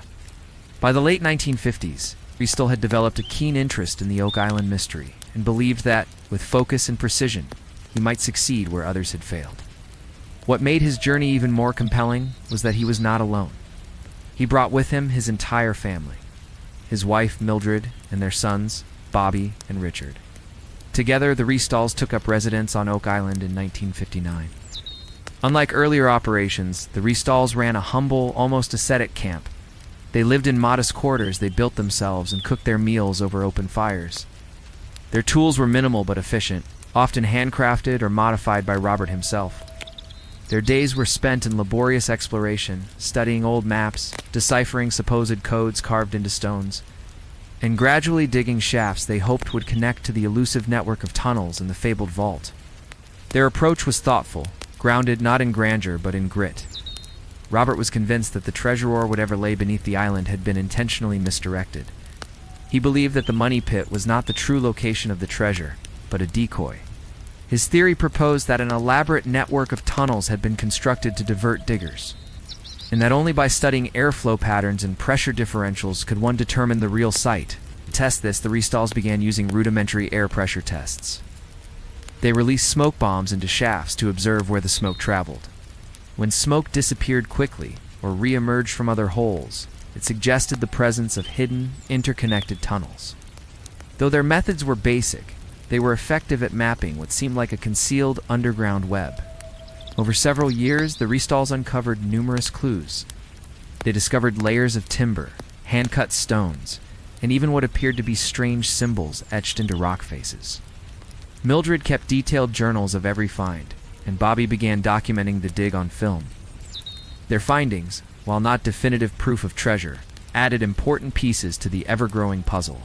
The work was grueling. Conditions on the island were harsh. Summers were hot and humid. Winters were bitterly cold. Terrain was uneven, and the deeper they dug, the more unstable the shafts became. Still, they pressed on. In 1965, their operation reached a new level of intensity. After years of planning, Robert identified a shaft location near the money pit that he believed held the key to unlocking the vault system. He began preparing it for deep excavation, reinforcing the structure and testing air quality daily. On August 17, 1965, tragedy struck. That morning, Robert descended into the shaft to inspect progress. Unbeknownst to him, a sudden and lethal buildup of hydrogen sulfide gas had formed at the bottom. Within moments of inhaling the invisible vapor, he collapsed. His son Bobby, seeing his father in distress, immediately descended after him, only to succumb to the same gas. In a frantic attempt to save them, two workers, Carl Grazer and Cyril Hiltz, also entered the shaft and were quickly overcome. In the span of minutes, 4 lives were lost. The surviving members of the crew were unable to reach the victims in time. Emergency responders later recovered the bodies. Mildred Riestall, who had been documenting the day from the surface, was left to grapple with the devastating loss of her husband and son. The tragedy sent shockwaves through the Oak Island community and the wider public. For the first time in decades, the island's so-called curse became front-page news. The story was covered in Canadian and international newspapers, and for many, it confirmed what had long been whispered. Oak Island demanded a price. The legend of 7 must die before the treasure is found. Once dismissed as a folktale, was now believed by many to be terrifyingly real. With 6 known fatalities connected to the treasure hunt, belief in the curse intensified. Despite the horror, the Riestall family's contribution to the Oak Island story remained profound. Their years of meticulous observation, their documented maps, and their underground smoke tests laid important groundwork for future explorers. More importantly, their devotion reminded the world that the island was not just a myth. It was a living history, filled with real people, real loss, and real heart. After the deaths, the island fell silent again. The shafts remained undisturbed for months. Stillness hung over the land as if Oak Island itself were mourning. Tourists who had once visited to see the dig site now came quietly, offering flowers, or standing in reverence by the markers left for the fallen. But even in the face of such a devastating event, the mystery did not die. Instead, it deepened. The question of what could possibly be so important, so heavily protected that it would claim the lives of those who sought it, remained unanswered. The Riestall tragedy marked a turning point in Oak Island's history. From that point forward, the island would be approached not just with wonder, but with solemnity. It had proven itself to be not only a puzzle, but a peril. As the 1960s progressed, new explorers would arrive, armed with the Restall's maps and notes. The legend would grow, the curse would spread, and the world would continue to ask, what lies beneath Oak Island? What is the true cost of finding out? The year was 1965, the tragedy that had claimed 4 lives. On Oak Island, still lingered in the minds of treasure hunters and locals alike. For many, it was a warning. The mystery of the island had grown darker, the legend heavier, and the pursuit more treacherous. But for others, including a man named Dan Blankenship, the story was far from over. Dan Blankenship was a Florida-based contractor with a background in heavy machinery, logistics, and construction. He had read about the Restall tragedy in a Reader's Digest article, and rather than being deterred, he was intrigued. Something about the scale of the effort, the scope of the engineering, and the unshakable persistence of those who came before called to him. For Blankenship, Oak Island wasn't just a treasure hunt, it was a calling. By 1966, Dan Blankenship had moved to Nova Scotia with his wife and children. He poured his savings into a new round of exploration, eventually purchasing land on the island and establishing a base of operations. He studied every map, journal, and logbook he could get his hands on, particularly those from the Restall family. He viewed his efforts not as starting over, but as continuing a legacy. Blankenship was methodical. He applied military-style planning to every aspect of the dig, hired local workers, sourced heavy-duty equipment, and made safety a priority in ways his predecessors never could. More importantly, he brought something no one else had: patience. He believed that the key to unlocking the island's mystery was not found in rushing, but in persistence. His most famous endeavor began with the creation of Borehole 10X. Borehole 10X was unlike any shaft dug before, located approximately 180 feet from the original money pit. It was drilled deep into the bedrock with reinforced steel casing and concrete. Blankenship believed that earlier excavations had either collapsed the original vault or caused the island's subterranean layout to shift. He theorized that the real chamber could still be reached through this new angle. Drilling took months, complicated by unexpected water pressure and unstable bedrock. But at a depth of approximately 235 feet, Blankenship believed he had struck something remarkable: a cavern. He lowered a camera into the shaft, its images grainy and ghost-like but compelling. The footage allegedly showed hand-hewn walls, wooden beams, and what appeared to be tools or chests partially buried in sediment. Some claimed the images depicted a body draped in cloth. While the resolution was poor and skeptics argued over interpretations, the images were enough to make headlines. Oak Island was back in the public eye. Blankenship attempted to send divers into the shaft, but each descent was plagued by danger. The water was dark, the currents strong, and visibility nearly zero. One diver nearly lost his life. Despite repeated efforts, no artifacts could be retrieved. Still, Blankenship remained convinced. In the late 1960s, he partnered with David Tobias, a businessman and lawyer from Montreal, who shared his passion and brought new funding to the project. Together, they formed Triton Alliance, a company that took legal control of much of Oak Island. Their goal was to consolidate exploration, standardize documentation, and raise funds for larger-scale operations. With Triton Alliance behind him, Blankenship returned to work. Over the next 2 decades, the team drilled dozens of boreholes.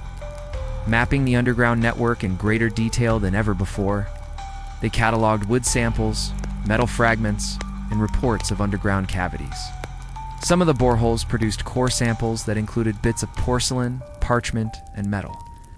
None of it could be confirmed as treasure, but it all suggested man-made activity. In 1973, a major find was reported.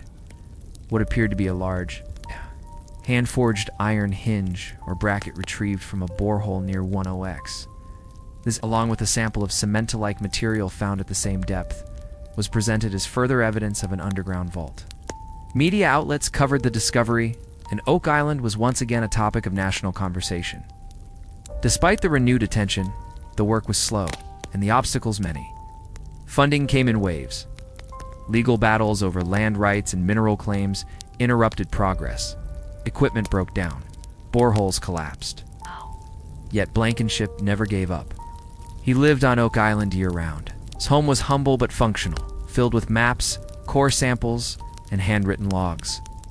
His office was a war room of data cross-sections of tunnels, chemical analysis reports, and photos from every dig. Visitors often noted that he spoke of Oak Island not as a place, but as a presence, something alive, something sacred. In interviews, Blankenship spoke about the cost of his pursuit. He had spent decades of his life and much of his fortune digging in the same soil that had buried so many others. He had suffered physical setbacks, including a serious injury after falling from a platform, and yet he always returned to the same refrain: "I believe." Blankenship's story is not one of discovery but of dedication. He didn't find the treasure, but he helped define the era. He brought stability to the search. He documented everything. He respected the island. And perhaps most importantly, he passed the torch. By the late 1980s, Dan Blankenship was aging. His once young face was lined with salt and sun. His walk had slowed, but his focus had not. He welcomed visitors, reporters, and even skeptics, offering them tours of the boreholes and showing them samples. He knew not everyone would believe. That was fine. He believed enough for them all. Meanwhile, David Tobias handled the business side of Triton Alliance. He negotiated contracts, managed disputes, and explored new funding options. Together, he and Blankenship maintained control of exploration rights through a mix of persistence and legal resilience. By 1990, Oak Island had seen its share of tragedies and triumphs, though never the final prize. Blankenship, like those before him, stood at the edge of the unknown, shovel in hand, undeterred. In many ways, Dan Blankenship became the heart of Oak Island. He embodied its spirit: tough, enduring, quiet, and enigmatic. He didn't need to find gold to justify his journey. The pursuit itself was enough. He had turned the island into his life's work, and that work had meaning. He once said, "Even if I never find it, someone will. Maybe not today, maybe not in my lifetime, but it's there. I know it." For those who listened to him, those words carried weight. They were not just the dreams of another fortune seeker. They were the testament of a man who had given everything in search of truth. Still, the pit waited. As the 1970s unfolded, Oak Island's allure expanded beyond the isolated coastline of Nova Scotia. What had once been a quiet local obsession had become a national story and, soon after, a global one. This transformation was due in part to the expanding reach of media and technology, but also to the simple fact that the mystery refused to be solved. And with every year it remained unanswered, it grew larger in the public imagination. Television played a major role in that growth. The first major documentary-style program on Oak Island aired in 1979, produced by a Canadian broadcaster. The special featured grainy footage from Dan Blankenship's Borehole 10X, interviews with treasure hunters past and present, and dramatic reenactments of the Restall tragedy. For many viewers, it was their first encounter with the money pit, and it left a lasting impression. The program was a ratings success, sparking renewed public interest and a flood of letters to local historical societies and media outlets. Soon, articles appeared in Reader's Digest, National Geographic, and even international publications. Oak Island had become more than a legend. It was now a living mystery, fed by film reels and broadcast waves. With that exposure came a surge in public speculation. Authors began publishing books filled with theories, many drawing connections between Oak Island and global historical events. One camp suggested the treasure belonged to the Knights Templar, who allegedly fled persecution in Europe with sacred relics and vast wealth, eventually hiding it in the New World. Others claimed the island was a repository for Shakespeare's lost manuscripts, hidden by Francis Bacon as part of a secret society's agenda. Some theories reached even further, suggesting ancient Phoenician explorers, pre-Columbian contact, or buried proof of extraterrestrial visitations. The further the truth seemed, the more elaborate the ideas became. Don Blankenship, for his part, welcomed the attention, but remained grounded. He did not endorse grand conspiracy theories, though he respected the imagination they inspired. He continued his work, quietly mapping the island and trying to improve upon earlier dig efforts. In 1983, Blankenship and David Tobias published a comprehensive report outlining all known finds and borehole results up to that point. The document, known in Oak Island circles simply as the Triton Files, became the most detailed repository of exploration data available at the time. It was circulated among engineers, investors, and even universities, but still no treasure.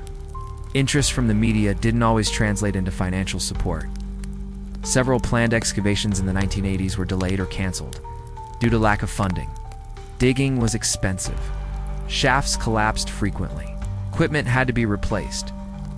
And legal challenges from neighboring landowners or former shareholders became increasingly common. In 1989, a New York film crew visited Oak Island to create a special for American cable television. Their footage included dramatic shots of the island's barren landscape, old rusted equipment, and stormy coastlines. They interviewed Blankenship in his modest office, surrounded by core samples and faded photographs. The program aired the following year and introduced Oak Island to an entirely new audience. This new wave of interest also reignited tension between skepticism and belief. Critics argued that 100 years of digging had produced nothing of substance, no treasure, no artifacts of proven historical value, and no confirmed vault. They called it a mass delusion. Supporters countered with evidence of man-made engineering. Non-aid materials like coconut fiber and borehole samples of parchment, cement, and hand-wrought iron.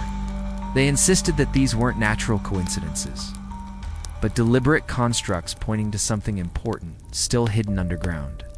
During this period, Oak Island began to attract not just treasure hunters, but archivists, academics, and amateur historians. Libraries began collecting Oak Island documents. University students wrote theses on the sociological aspects of the mystery. Teachers used the story as a case study in critical thinking and logic. In 1995, a public access documentary titled Oak Island: The Unfinished Dig aired on Canadian television.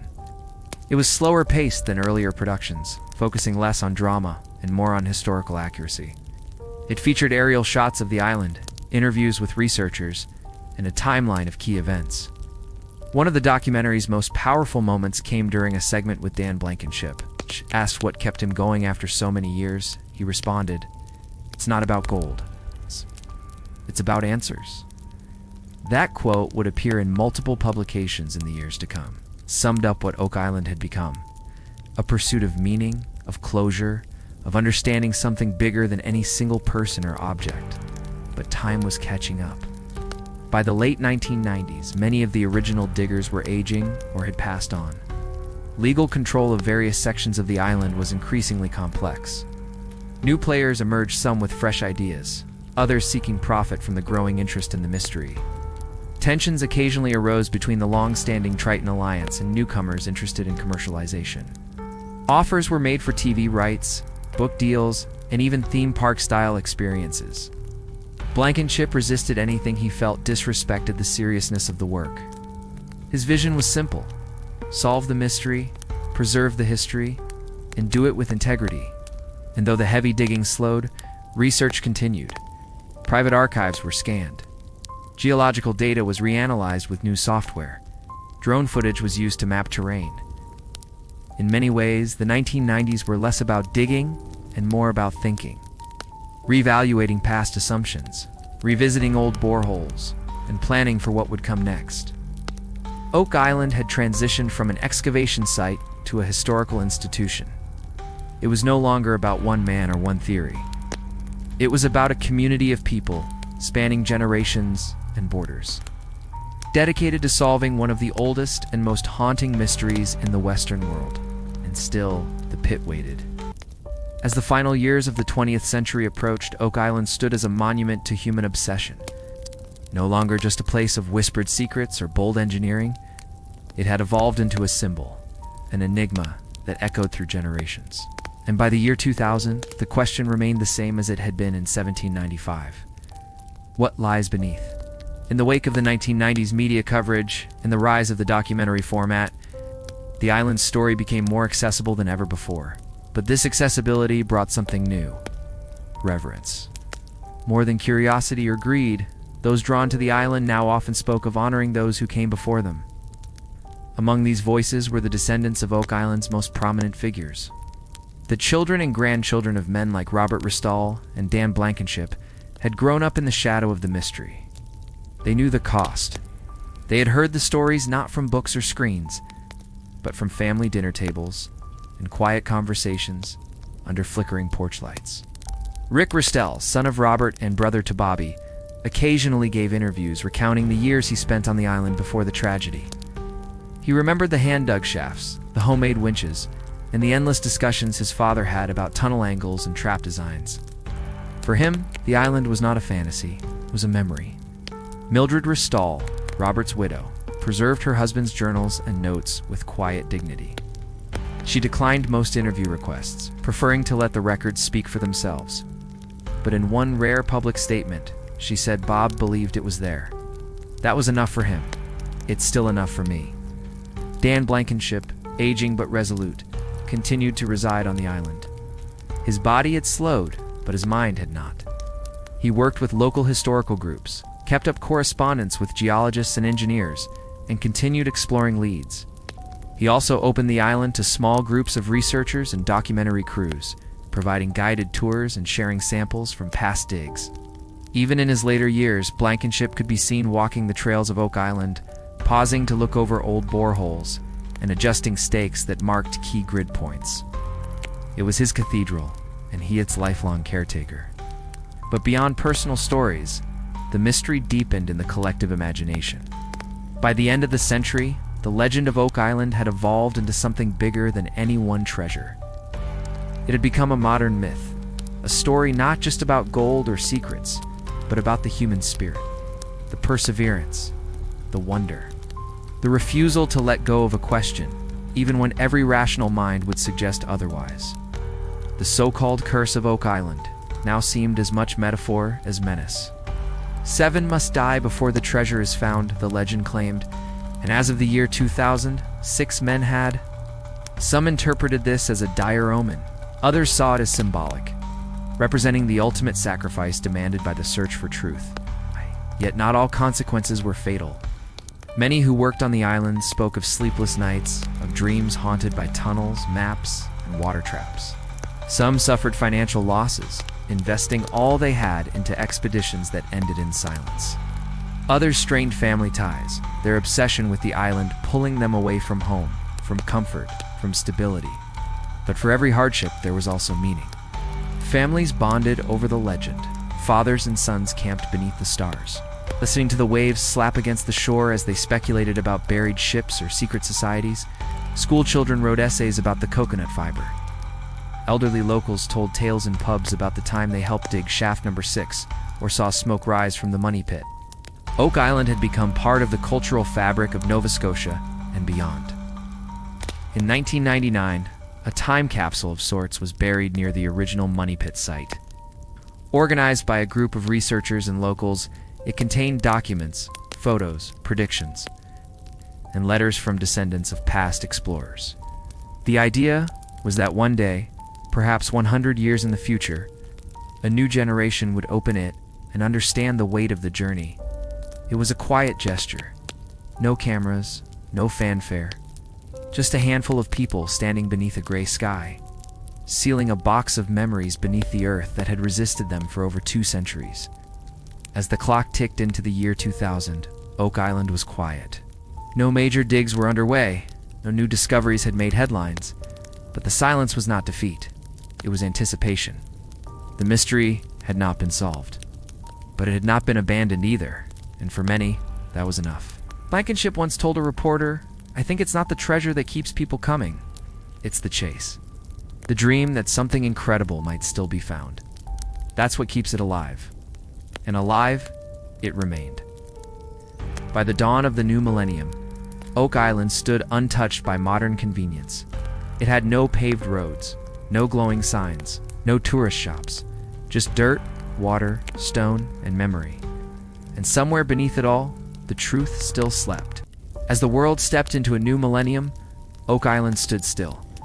The dawn of the 21st century brought modern innovation to every corner of the globe, yet the quiet shores of Mahone Bay remained largely untouched. The heavy equipment was quiet, the searchlights dimmed, and the whispers of treasure grew faint. For a time, it seemed as though Oak Island might finally settle into legend, its story archived and left for history to interpret.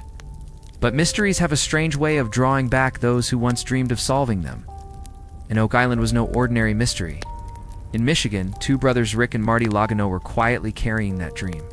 Rick, the older of the two, had first encountered the Oak Island mystery in the pages of a Reader's Digest article when he was just 11 years old. The story of the money pit, the coconut fiber, and the supposed booby-trapped flood tunnels captured his imagination in a way few things ever had. It wasn't just a tale, it was a calling.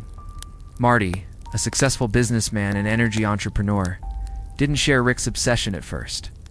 He was a pragmatist by nature, skeptical of tall tales and wary of ventures built on rumor. But over the years, Rick's passion endured. It became a constant topic between them, casual at first, then more serious. Eventually, that lifelong curiosity turned into a decision. They would go to Oak Island. In 2005, the Lagina brothers took their first steps into the mystery. Rick traveled to Nova Scotia to see the island with his own eyes, reached out to Don Blankenship, who at the time was in his early 80s and still very much involved in the caretaking of the land. Don, protective of the island and its legacy, had turned down many interested parties over the years. But something about Rick and Marty's sincerity caught his attention. The meeting was humble, no suits, no cameras, no grand promises, just two brothers with respect for the island's history and a willingness to learn. Over the next few years, the relationship grew. The Laginas didn't push their way in. They asked questions. They listened. By 2006, they had become part owners in Oak Island Tours, Inc., a company formed to consolidate ownership of much of the island's surface and allow for more structured and unified exploration. This new partnership, which included Dan Blankenship and later Craig Tester, Marty's business partner and an engineer, would lay the foundation for a new era of treasure hunting. Rick approached the island like a historian, devoured every journal, studied the topography, and familiarized himself with the old shaft numbers and borehole records. Marty brought resources and logistical acumen, offering the means to secure equipment, teams, and research support. Together, they sought a balance, honoring the past while using the present to explore the future. They understood something that many had missed before them. Oak Island wasn't just about digging. It was about storytelling, preservation, and purpose. Every artifact mattered, even if it wasn't gold. Every shaft held a lesson. Every document offered a clue. The early years were quiet. They spent time walking the terrain, surveying known sites, and revisiting forgotten locations. Rick stood under the crooked limbs of the oak trees, imagining the three boys in 1795. Marty stood over old shafts, calculating angles, questioning methods, and refining theories. Their investment was personal. They bought land. They brought in experts. They began preliminary scans with magnetometers and ground-penetrating radar. They spoke with locals, consulted historians, and reviewed what little was publicly available from the decades of prior digs. And slowly, the island responded. Artifacts began to surface, nothing earth-shattering at first. A rusty nail, a coin, fragments of wood, but the pattern was there. These were not random finds. They had context. Some dated to the 1600s, others to the early 1700s. Their placement aligned with previously dug shafts and known search areas. It was enough to validate that something had indeed happened on Oak Island long before the first treasure hunters arrived. More importantly, the brothers realized they weren't just chasing treasure, they were chasing history. By 2009, the idea of documenting the exploration in a more public way began to emerge. The story had all the ingredients: mystery, sacrifice, engineering, legend, and above all, endurance. Conversations began with Prometheus Entertainment, a production company known for its work in historical and reality-based television. The Laginas were hesitant. Rick, in particular, was deeply protective of the island's legacy. The last thing they wanted was to turn the search into a circus. But Prometheus offered a different vision, a respectful, documentary-style series that would follow the brothers. Journey as they used science and determination to solve a centuries-old riddle. By 2010, early footage was being shot. Cameras rolled as Rick and Marty stood at the edge of the Money Pit site, speaking softly about their hopes and theories. They interviewed Dan Blankenship, capturing his recollections with reverence. They mapped out areas for further investigation, marking locations on old maps with a mixture of awe and disbelief. It wasn't about solving the mystery in one season. It was about capturing the process. As winter returned to Nova Scotia, the brothers prepared for what would come next. The island had accepted them. The community supported them. And the world, unknowingly, was about to rediscover one of history's most enduring enigmas. By 2013, production on the first full season of The Curse of Oak Island began. What followed would not just reshape the future of the island, it would redefine its past. In the winter of 2014, a curious new entry appeared in television listings across North America. Its title was simple, mysterious, and perhaps even ominous: The Curse of Oak Island. It aired on the History Channel, known for historical series and dramatized documentaries. But this show wasn't fiction. It followed two real brothers, Rick and Marty Logness. They embarked on a real search for real answers. And within weeks, it became a cultural phenomenon. The timing was perfect. Audiences were hungry for unsolved mysteries.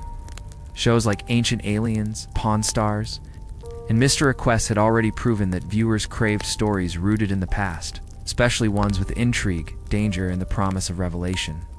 The Curse of Oak Island had all of that and more. At its core was authenticity. Rick and Marty weren't actors. They weren't treasure hunters in the traditional sense. They were ordinary men with an extraordinary passion. Viewers connected with their sincerity. Rick, soft-spoken and deeply reflective, embodied the emotional weight of the journey. Marty, practical and occasionally skeptical, offered a relatable counterbalance. They didn't promise gold, they promised to try.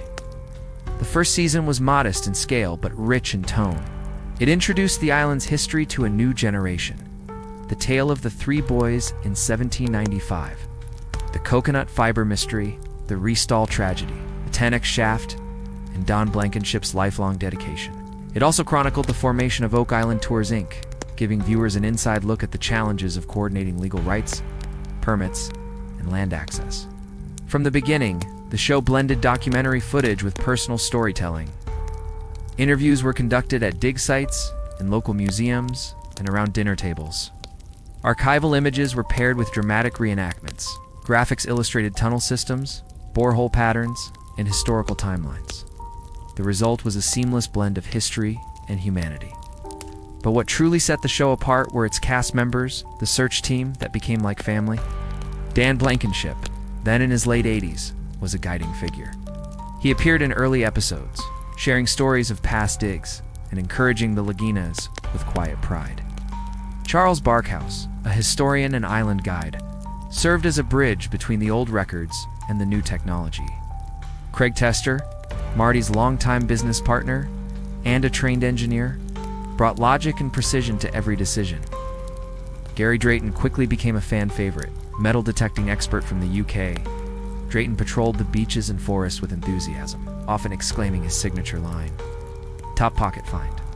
His discoveries, buttons, coins, and iron artifacts added texture to the mystery, suggesting centuries of human activity across the island. The show also introduced Jack Begley, Doug Crowell, Paul Troutman, and other researchers, each bringing their own expertise. Together, they formed a modern-day fellowship of seekers. And while the series had its share of dramatic moments and cliffhangers, it remained grounded in the pursuit of truth. By season 2, viewership had doubled. The show is now broadcast internationally, translated into multiple languages, and streamed on digital platforms. Viewers from every continent sent letters, emails, and theories. Some offered old maps or family heirlooms. Others simply expressed admiration for the team's dedication. With the show's success came new opportunities. The Laginas invested in more sophisticated equipment. They brought in sonar scanning, magnetometry, and high-resolution ground-penetrating radar. Borehole operations expanded. Areas like Smith's Cove and the swamp were re-examined. The team even attempted to recreate some of the original flood tunnel engineering to better understand its design. Season 3 brought one of the most talked-about discoveries in the show's early run, a small Spanish coin. Found on the surface near the Money Pit, the coin, dated to the 1600s, was not in itself treasure, but it was evidence, tangible, datable, and irrefutably old. For Rick, it was validation. "I don't need a chest of gold," he said in a reflective moment during filming. "This coin tells me we're not chasing shadows. Someone was here. Something happened." Later that season, the team recovered fragments of bone from deep within a borehole. Testing revealed one sample was of Middle Eastern origin, the other European. The possibility of multicultural presence on the island centuries ago sent ripples through the historical community. Then came the lead cross. Discovered by Gary Drayton on the shoreline near Smith's Cove, the object appeared at first glance to be a simple, handmade crucifix. But testing suggested it contained a high level of lead and may have originated in southern France, perhaps connected to the Knights Templar. While skeptics urged caution, the discovery sparked renewed global interest. By season 5, The Curse of Oak Island was no longer just a television show. It was a movement. Podcasts discussed the latest episodes. Reddit threads unraveled theories. Schools assigned episodes as extra credit assignments. Some fans even made pilgrimages to Mahone Bay, hoping to glimpse the island from a passing boat. But fame brought its own challenges. Some critics claimed the show stretched content, prolonging conclusions across multiple episodes. Others accused it of sensationalism or selective editing. But even detractors acknowledged the team's authenticity. This wasn't a scripted drama. It was a real effort, with real people, facing real limitations. Rick often reminded viewers, "We're not actors. We're just a group of people trying to solve something important." And so they pressed on. More boreholes were dug. New shafts were planned. Artifacts were cataloged. Theories were tested and retested. For every lead that turned up empty, another emerged from the archives or the soil. The show evolved with each season. It became more polished, more data-driven, and increasingly emotional. Memorial episodes paid tribute to Dan Blankenship and Craig Tester's son, Drake, whose untimely passing deeply affected the team and viewers alike. But through every high and low, the core promise remained unchanged. They would not give up. By the end of season 6, the island had yielded dozens of historical artifacts, new maps of its underground layout, and enough research material to fill entire libraries. And still, the treasure, whatever it might be, remained elusive. But the dream lived on. As The Curse of Oak Island continued to captivate viewers around the world, the exploration itself began to transform. It's no longer bound by the limited tools of the past. The Laguna team leaned fully into modern technology. This was the era where cutting-edge machinery met centuries-old mystery. With the success of the show providing both financial support and public interest, the search expanded beyond individual shafts. Entire zones of the island could be scanned, mapped, and analyzed using sophisticated methods. Ground-penetrating radar, seismic surveys, LiDAR, and magnetometers were deployed. Aerial drones became routine, capturing overhead views and building topographic models with high precision. But for all the flash and innovation, the purpose remained the same: uncover the truth of Oak Island's past. One of the major areas of renewed interest during this time was Smith's Cove. This coastal section had long been tied to the island's infamous flood tunnel system. Early searchers had theorized that water from the Atlantic flowed through finger drains constructed beneath the cove, designed to flood the money pit and prevent access to the treasure. Though the idea sounded far-fetched, there had been evidence to support it going back more than a century. The Laginas and their team launched an extensive excavation project at Smith's Cove. What they found surprised even the most seasoned historians. Beneath layers of sea, mud, and rock, they uncovered remnants of wooden structures, U-shaped logs, box drains, and wharf-like platforms. Radiocarbon dating placed some of the wood as early as the 1200s. This was centuries before the first officially recorded visit to the island. The implications were enormous.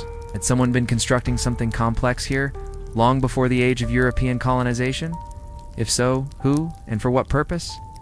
The team also recovered sections of coconut fiber buried deep beneath the surface. Its presence, still unexplained, echoed the earliest findings by the Onslow and Truro companies in the 1800s. Coconut trees do not grow in Nova Scotia, which means the material had to have been imported. Another area that drew intense focus was the swamp. Long thought to be a natural formation, the swamp was initially seen as less promising than the Money Pit or Smith's Cove. But as seasons progressed, the team became more convinced that the swamp itself may have been man-made or at least altered intentionally. Core samples revealed layers of rock and clay inconsistent with normal geological development. A triangulated area known as the Eye of the Swamp showed peculiar anomalies, including high concentrations of metal. Underwater divers explored the murky water, finding stone pathways and potential ship-like shapes embedded in the mud. One theory emerged. A ship may have been sunk in the swamp on purpose, either to hide it or as part of a larger construction effort. As technology peeled back the layers of the island, it also brought the past into clearer view. The team began organizing their findings into a central database. Artifacts were meticulously cataloged. Iron spikes, ox shoes, wooden planks, parchment fragments, leather pieces, and decorative items like buttons and brooches. Each item was photographed, tested, and entered into a growing digital archive accessible to researchers around the world. One particularly notable discovery was a small piece of parchment found deep within a borehole. The fragment bore faint markings, possibly ink or impressions from old lettering. Tests indicated it could date back to the 1600s, possibly earlier. Though its origin remains unclear, it hinted at the possibility that documents, scrolls, or even books had once been stored beneath the island. Theories began to evolve. Rather than one single treasure gold or jewels, the team considered the idea that Oak Island might be a vault of knowledge. Could this be a repository of religious texts, secret orders, or artifacts of cultural significance long lost to time? Academic historians and archaeologists were increasingly brought into the fold. The show began to include visits to universities, museums, and archives across Europe and North America. Experts in medieval history, ancient engineering, and religious symbolism were consulted. Some saw the island's layout as reminiscent of Templar sites in France and Portugal. Others drew connections to Masonic rituals and sacred geometry. Every theory, no matter how wild, was considered.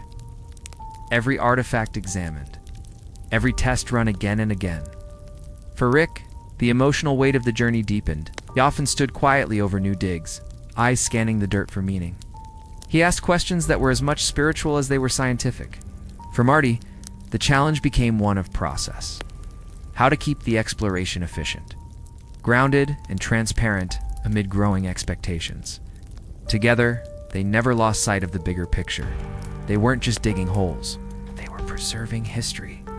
The team also began building new infrastructure, large-scale shaft projects, like the excavation of borehole H8 and the construction of the so-called Big Dig caissons, required massive operations. Cranes, drilling rigs, and reinforced shafts were used to reach depths never before explored safely. And with every load of spoils came the possibility, however slim, of a breakthrough. Artifacts continued to emerge: iron rings, chain links, bone fragments, and even a Roman-style pilum tip. Each item posed new questions. How did they get here? Were they dropped by workers, or were they part of something far older? Fans followed the discoveries in real time, discussing each find online and debating their significance. Some doubted. Others believed fervently. But all watched, and all waited, because every season promised the same dream, that this year the truth might finally rise from the earth. As the search continued into the 2020s, Oak Island became something more than a dig site. It became a symbol, not just of hidden treasure, but of endurance, community, and the human desire to uncover truth. The team, led by Rick and Marty Lagina, had spent years exploring every inch of the island, and they had done so, not with bravado, but with reverence. They had stood on the shoulders of those who came before them, the Onslow and Trureau companies, the Restall family, Dan Blankenship, and dozens of other explorers who gave their time, their health, and in some cases their lives to the cause. The Laginas had not only inherited their tools and notes, they had inherited their hopes. Season after season, the evidence mounted.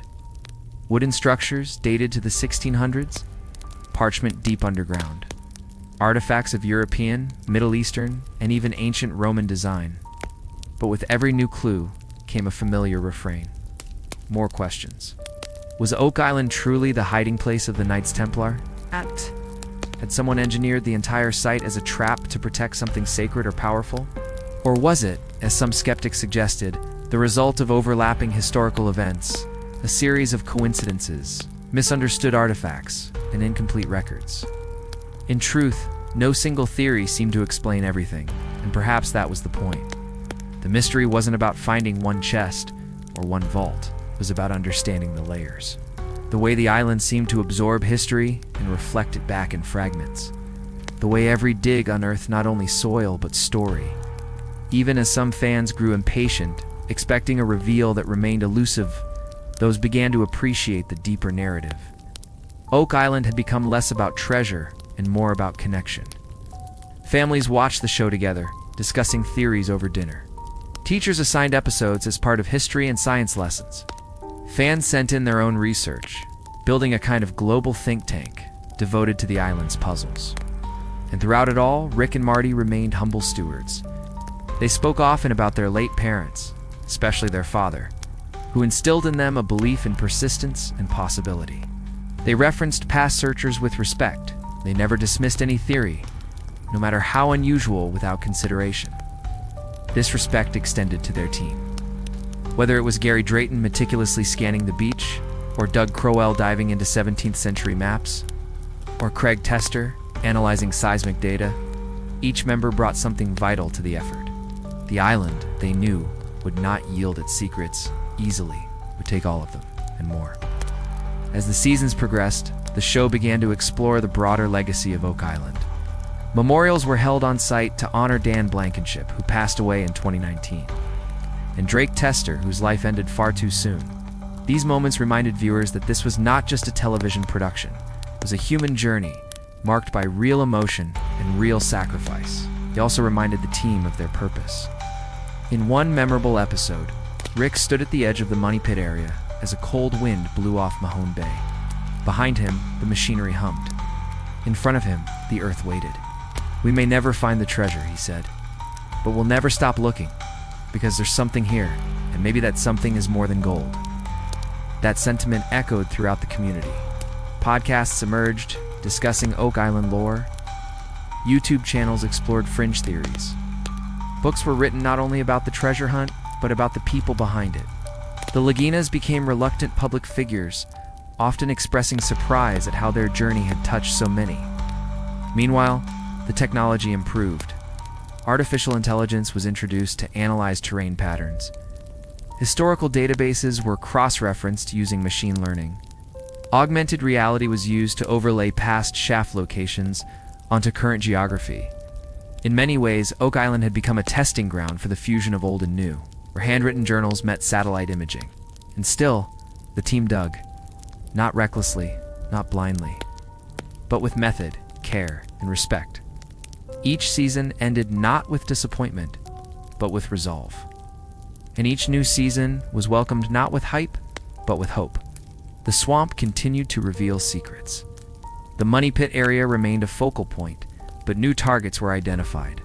Lot 5, Lot 15, the Stone Roadway, and other unassuming parts of the island where signs of human activity had emerged.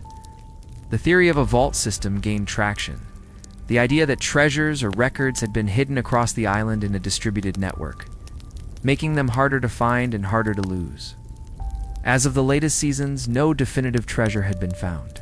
No chest of gold, no ancient manuscripts, no buried relics with inscriptions or jewels. And yet, what had been uncovered was perhaps even more valuable. A community of seekers, a lineage of belief, a testament to patience. The story of Oak Island no longer belonged only to Nova Scotia or even to the Laginas. It belonged to the world. To every viewer who stayed up late to watch, to every child who wrote a school paper on coconut fiber, to every dreamer who believes that somewhere just beyond reach, the answer is waiting. And so the team continues. They rise early, they check the weather, they inspect equipment, they cross-reference boreholes, they debate data, they review ancient documents, they walk the island as others did before them. And still, the pit waits. As the dirt has shifted, the shafts have sunk, and the stories have spun for over 2 centuries. One thing about Oak Island has become increasingly clear. the legend is far larger than the island itself. While physical digs have yielded tantalizing fragments, wood from the 1600s, coconut fibers, lead crosses, the true weight of the Oak Island mystery rests just as heavily in the world of ideas. Theories, myths, and speculations have clung to the island like morning fog, refusing to dissipate even under the spotlight of science and scrutiny. And perhaps no theory looms larger or longer than the story of the Knights Templar. This idea has captured imaginations for decades, and in recent years it has been increasingly amplified by media, books, and online forums, according to this theory. The legendary warrior monks whose order was founded in the early 12th century to protect Christian pilgrims in the Holy Land may have spirited away religious relics or sacred knowledge after their sudden fall from grace in the early 1300s. Pursued by the Church and French monarchy, some believe a sect of the Templars fled to Scotland. Then westward across the Atlantic, hundreds of years before Columbus ever set sail, could Oak Island have been one of their secret repositories? The theory suggests that the Templars, utilizing their skills in stonework and engineering, constructed elaborate booby traps, vaults, and even the island's supposed flood tunnel system to protect what they had hidden, possibly the Ark of the Covenant, the Holy Grail, or ancient scrolls. Supporters often point to the lead cross found by Gary Drayton, which some believe resembles cruciforms worn by Templars. Others note that certain stone carvings and alignments on the island resemble known Templar geometry or sacred patterns. Yet, the evidence remains circumstantial. There are no definitive records of Templar voyages to the New World, and critics argue that the connection is one of romantic speculation rather than archaeological proof.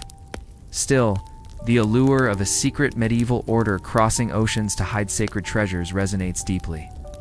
It offers a tale of faith, flight, and purpose that matches the island's mythic tone. Closely related to the Templar idea is the theory that the island is connected to the Freemasons, an organization said to be descended in part from the Templars. The Masons, known for their secret rituals, symbolism, and rumored connections to political and architectural projects throughout history, are often cited in alternative theories about Oak Island. The Freemasonic theory hinges on patterns, recurring symbols such as the all-seeing eye, the number 33, and triangular arrangements allegedly present in the island's layout. Some researchers believe the original money, pit shaft, and surrounding features were laid out with sacred geometry in mind, a form of symbolic architecture intended to encode esoteric knowledge. References to Masonic rites, some claim, appear in various inscriptions and artifacts linked to Oak Island. While these patterns can often be interpreted multiple ways, it's the interpretive flexibility that fuels continued interest. To believers, the island is not just a dig site, but a ritual space. A message encoded in soil, stone, and secrecy. Then there's perhaps the most literary of the major theories. The idea that Sir Francis Bacon, philosopher and statesman of Elizabethan England, used Oak Island as a vault for sacred documents, possibly even early drafts of Shakespeare's plays.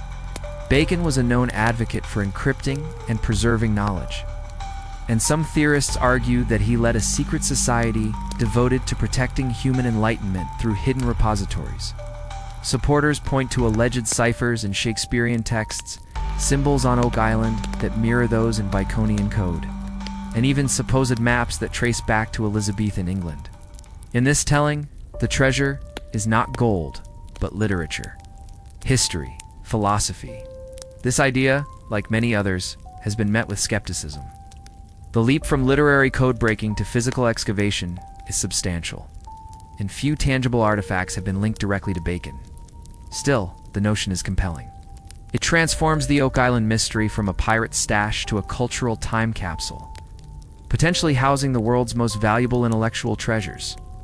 A more grounded theory, though, no less fascinating, is that the island may have been used by early French or Spanish settlers or naval commanders to hide valuable cargo during times of war or political upheaval.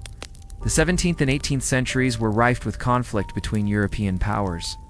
Ships frequently carried gold, silver, religious icons, and trade goods through the treacherous waters of the Atlantic. Could one of those ships, fearing capture or storm, have offloaded its cargo to the secluded shores of Nova Scotia? This theory has practical appeal, explains the multicultural array of artifacts found on the island, bone fragments from multiple continents, foreign coins, and imported materials like coconut fiber. It also aligns with the idea that Oak Island was simply a good hiding place, remote, forested, and easy to mark without being discovered. Yet this idea also raises questions. Why go to such elaborate lengths to dig complex shafts and tunnels? Why flood the pit? Why the traps? Some theorists suggest that perhaps Oak Island's features are not the result of one grand plan, but the overlap of multiple, smaller events, pirate caches, shipwreck survivors, smugglers, or colonial refugees, all leaving behind traces that collectively create the illusion of a single enormous treasure. It's a humbling thought, one that invites us to consider the possibility that the mystery isn't singular, it's plural. As Part 6 continues, we'll explore even more expansive and unexpected ideas, from pirate legends to global conspiracy, and finally, the deeper psychological question behind it all. Why do we need Oak Island to hold treasure at all? If the legends of the Knights Templar and Sir Francis Bacon offer a lens of mysticism and philosophy, the theories tied to pirates and naval intrigue offer a different appeal, one grounded in action, risk, and the chaotic nature of maritime life in the 17th and 18th centuries. For many, this idea feels more plausible, if not more romantic. Oak Island as the final hiding place of a pirate's treasure. A Scottish privateer turned pirate, Kidd was active in the late 1600s, and is rumored to have hidden portions of his plunder before being captured and executed in London in 1701. The idea that he may have sailed north to Nova Scotia and buried part of his wealth on Oak Island has been suggested for more than a century. Among the most frequently named suspects is the infamous Captain William Kidd. There is, however, no direct historical record placing Kidd near Mahone Bay. Perhaps it was intended to be recovered later. Perhaps it never was, though their routes primarily took them through the Caribbean and along the southeastern coast of the Americas. It's possible they used Nova Scotia's remote shores for hiding cargo. Over time, the lines blurred. Items were buried, forgotten, rediscovered, and misunderstood.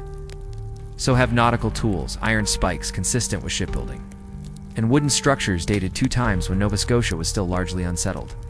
While some argue these items could have arrived by trade, shipwreck, or later occupation, others see them as clues pointing toward organized effort. What was once a cache of silver bars became a legend of religious relics. What began as a survival strategy became an enduring myth. A few theorists believe the outline of a ship can still be detected in the triangular shape of the swamp. The old nailer, wood plank, perhaps a remnant of a previous excavation, misdated or relocated by floodwaters. Without a clear chain of custody or stratified context, many finds remain frustratingly inconclusive. Some authors propose secret maps, hidden codes, or oral histories passed down in coastal families. Others trace genealogical links between island locals and known pirates. The idea that multiple parties, pirates, naval agents, religious sects each, left their own mark only adds depth to the mystery. There is even an argument that the entire money pit legend was fabricated in the early 1800s by individuals seeking investment in a fictitious treasure hunt. Though this theory is among the most controversial, if a vessel was intentionally scuttled and covered with earth, could it have held more than cargo? Many pirate captains were experts at deception and misdirection, hiding treasures in obscure places and leaving no map behind. The connection is mostly built on inference. That Kidd had reason to hide treasure, that Oak Island was remote, a vertical shaft leading down to a ship's hold, sealed and protected with traps to ensure that only the rightful heirs or initiated members could reclaim it. Such a theory explains the elaborate booby traps, coconut fiber filtering systems, and the immense effort required to retrieve anything of value and forested, and that similar rumors of buried treasure were common in New England and the maritime provinces during the early 18th century. The quest for treasure becomes a mirror for the people searching for it. Their desires, their beliefs, their stories. Still, the story stuck. The romantic vision of buried chests guarded by wooden traps and seawater defenses fits neatly into the classic pirate mythos. Other names have been proposed over time. Edward Teach, better known as Blackbeard, the French pirate La Bouilly's, even Henry Morgan. And it's not only pirates that figure into this theory. The chaos of colonial warfare and international trade brought countless naval vessels through the Atlantic corridor. French, British, Spanish, and Portuguese ships carried not only gold and silver, but also religious artifacts, state secrets, and cargo with significant cultural value. In this context, Oak Island becomes not a pirate's lair, but a covert naval repository, a place to hide something that couldn't fall into enemy hands. Some theorists argue that multiple layers of activity occurred on Oak Island. Pirates may have hidden loot in one section, while military officials or secret societies used other areas for more sacred or strategic purposes. Supporting evidence is scarce, but not non-existent. Coins from multiple centuries and empires have been found on the island. The swamp has also added fuel to these ideas, as the team uncovered more anomalies beneath the murky water. One theory gained traction, that the swamp may once have been a dry dock or harbor, a place where a ship was intentionally brought in, dismantled, or even buried whole. There's even speculation that the money pit itself may have been the access point to such a buried vessel. Yet, as compelling as these ideas are, they face the same challenge as all Oak Island theories. Proof. Artifacts that seem conclusive in isolation often lose weight under scrutiny. That 17th century coin could have arrived through trade or been dropped by a 19th century worker. That hasn't stopped enthusiasts from pushing forward. Whole books have been written about the idea of pirate treasure on Oak Island, but even critics acknowledge one thing: something happened on Oak Island. Whether it was a singular, coordinated effort or a series of unrelated events, the island holds physical evidence that human activity occurred there long before the first recorded treasure seekers arrived. It also adds complexity, because the more overlapping theories emerge, the harder it becomes to isolate a single truth. As we continue to peel back these layers, one theme becomes more apparent. Oak Island is not just a mystery of what is hidden, but why we believe something is hidden at all. In the next section, we'll dive into the modern age of Oak Island theorizing. From fringe internet theories to the interconnected web of conspiracies, symbology, and alternative history that continues to grow with every passing year. As Oak Island's mystery entered the 21st century, the search for explanations expanded far beyond the confines of Nova Scotia's shores. The theories, no longer confined to dusty archives or whispered tavern tales, began to multiply across the internet. It's about people, ordinary people who found something extraordinary in the idea that Oak Island might be the nexus of a global secret.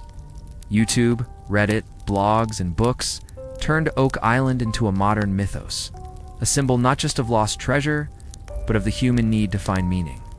According to proponents, the layout of Oak Island itself is no accident. It is a carefully designed map, a node in a much wider network stretching across continents. It's the type of theory that widens the scope until Oak Island becomes less a treasure hunt and more a cosmic jigsaw puzzle. They point to alignments between the island's landmarks, such as the Money Pit, Nolan's Cross, and the Swamp, and sacred geometrical figures like the Tree of Life, the Vesica Piscis, and pentagrams. This part of the story isn't about pirates or kings. These are the years when the phrase "everything is connected" took root. In this theory, the island is part of a vast cover-up to conceal the lineage of Jesus Christ and Mary Magdalene. Some researchers suggest Oak Island hides remnants of a forgotten civilization with knowledge far beyond its time, perhaps preserved and hidden to protect it from destruction. Nolan's Cross, a geometric stone formation on the island, is said to be a Templar-coded symbol of resurrection and divine lineage. One of the more pervasive modern theories suggests that Oak Island is part of a larger, global conspiracy involving ancient civilizations, sacred geometry, and secret societies. Through crowdsourced translations of ancient documents, side-by-side map comparisons, and advanced sonar analysis, independent investigators have offered new angles that even the official Oak Island team has considered. For the unknown, for hope. For the part of us that refuses to stop asking, what if? But even the most outlandish ideas like time travel vaults, interdimensional portals, or ancient energy grids speak to a larger human desire, the longing for purpose. Podcasts dissect each episode of The Curse of Oak Island. Forums track every new artifact. People pause frames to study dirt patterns, overlay graphs on maps, and propose hypotheses as complex as they are passionate. Where there was a hole, we imagined a vault. Where there was a cross, we saw a map. And where there was mystery, we wove meaning. Why does Oak Island continue to captivate? Why are we drawn to stories without endings? And what does it say about us that the treasure we're researching for might not be gold at all, but belief for a hidden truth, or a secret just beneath the surface? The answer, often, is comfort. In a chaotic world, the idea of a grand plan, even one hidden beneath a small island, offers meaning. It provides something stable to believe in. Anyone with an internet connection can now access historical maps, academic journals, and satellite imagery. Tools like Google Earth allow for remote analysis of geography. Forums allow for instant collaboration. The result is a sea of speculation that evolves in real time. Some claim these alignments match Templar cathedrals in France. Others argue they correspond with ancient Egyptian pyramids, Stonehenge, or even Mayan ruins. Is it plausible? Perhaps not. But it's persistent. That's right. Some theorists believe Oak Island may be the site of ancient alien contact. According to this view, the underground structures, mysterious symbols, and advanced engineering techniques suggest influence from non-human intelligence. Fueling this explosion of alternative theories is the accessibility of information. For every video exploring the Freemasons' involvement, there's another drawing connections to extraterrestrials. Now, these ideas are often met with skepticism, but their presence speaks to something important. Oak Island has become a blank canvas onto which people project their own beliefs, interests, and fears.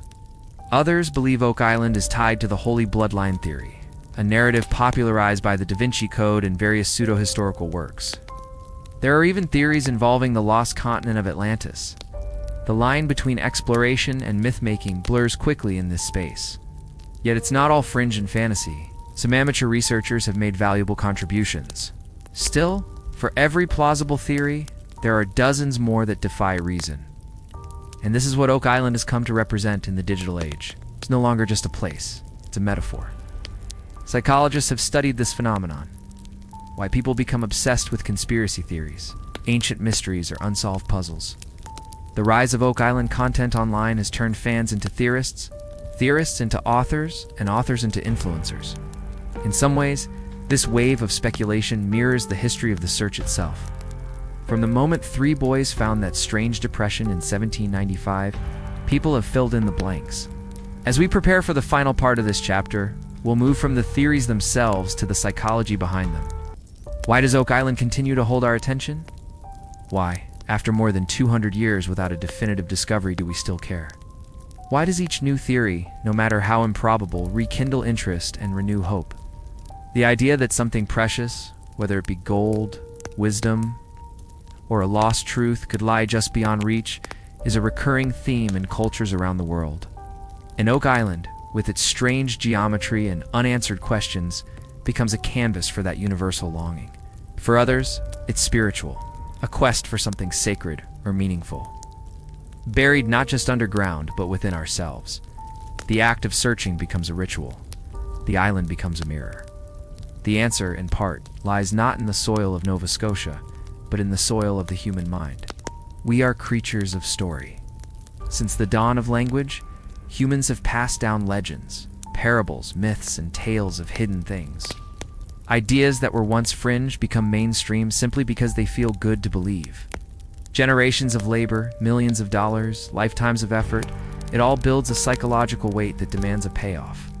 Confirmation bias, groupthink, and the echo chamber effect make it easy to cling to the idea that Oak Island must hold something. After all, why else would so many people still be looking? A mystery that brings people together, a platform for learning about history, geology, engineering, literature, and psychology. And what will I do if there's nothing there?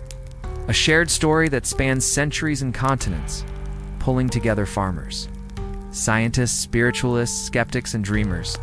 Treasure in this context is symbolic. For him, the journey is its own reward. The friends made, the knowledge gained, the moments shared with his brother Marty and their team, these are treasures too, invisible ones, the kind that don't rust or fade. For some, it represents material hope, the dream of striking it rich, of unearthing a vault that changes lives. A whisper, a mirror. Psychologists have likened this kind of obsession to what's known as the Zygarnik effect. our tendency to remember and fixate on incomplete tasks more than completed ones. Because Oak Island has never delivered a final answer, our minds refuse to let it go. The story is still open, the ending unwritten. This is especially true for those who've made the island a personal mission, a place that teaches patience, humility, wonder, and doubt. A legend that survives not because of what's buried, but because of what it unearths in us. Families have passed the obsession down through generations. Fathers and sons, mothers and daughters have stood on the same shoreline, peered into the same dig sites, and wondered the same question: what lies beneath? Even those who've never set foot on Oak Island feel the pull. They watch from afar, read the books, join the forums, and carry the mystery in their minds like an heirloom. And in today's digital age, the boundary between reality and mythology is thinner than ever. Theories evolve in real time. Community consensus builds quickly. There's also the emotional investment, the psychological phenomenon of sunk cost. The longer we spend on something, the harder it is to walk away. But what if the real payoff isn't gold? What if Oak Island has already given us something more enduring? In that light, the lack of an answer becomes the gift. Because when you dig and never reach the bottom, you're forced to ask deeper questions. Why am I digging? What do I hope to find? Rick Lagina has often said that he's at peace with the possibility of never finding the treasure. And perhaps that's the quiet truth of Oak Island. That it's not just a mystery to be solved, but a ritual to be experienced.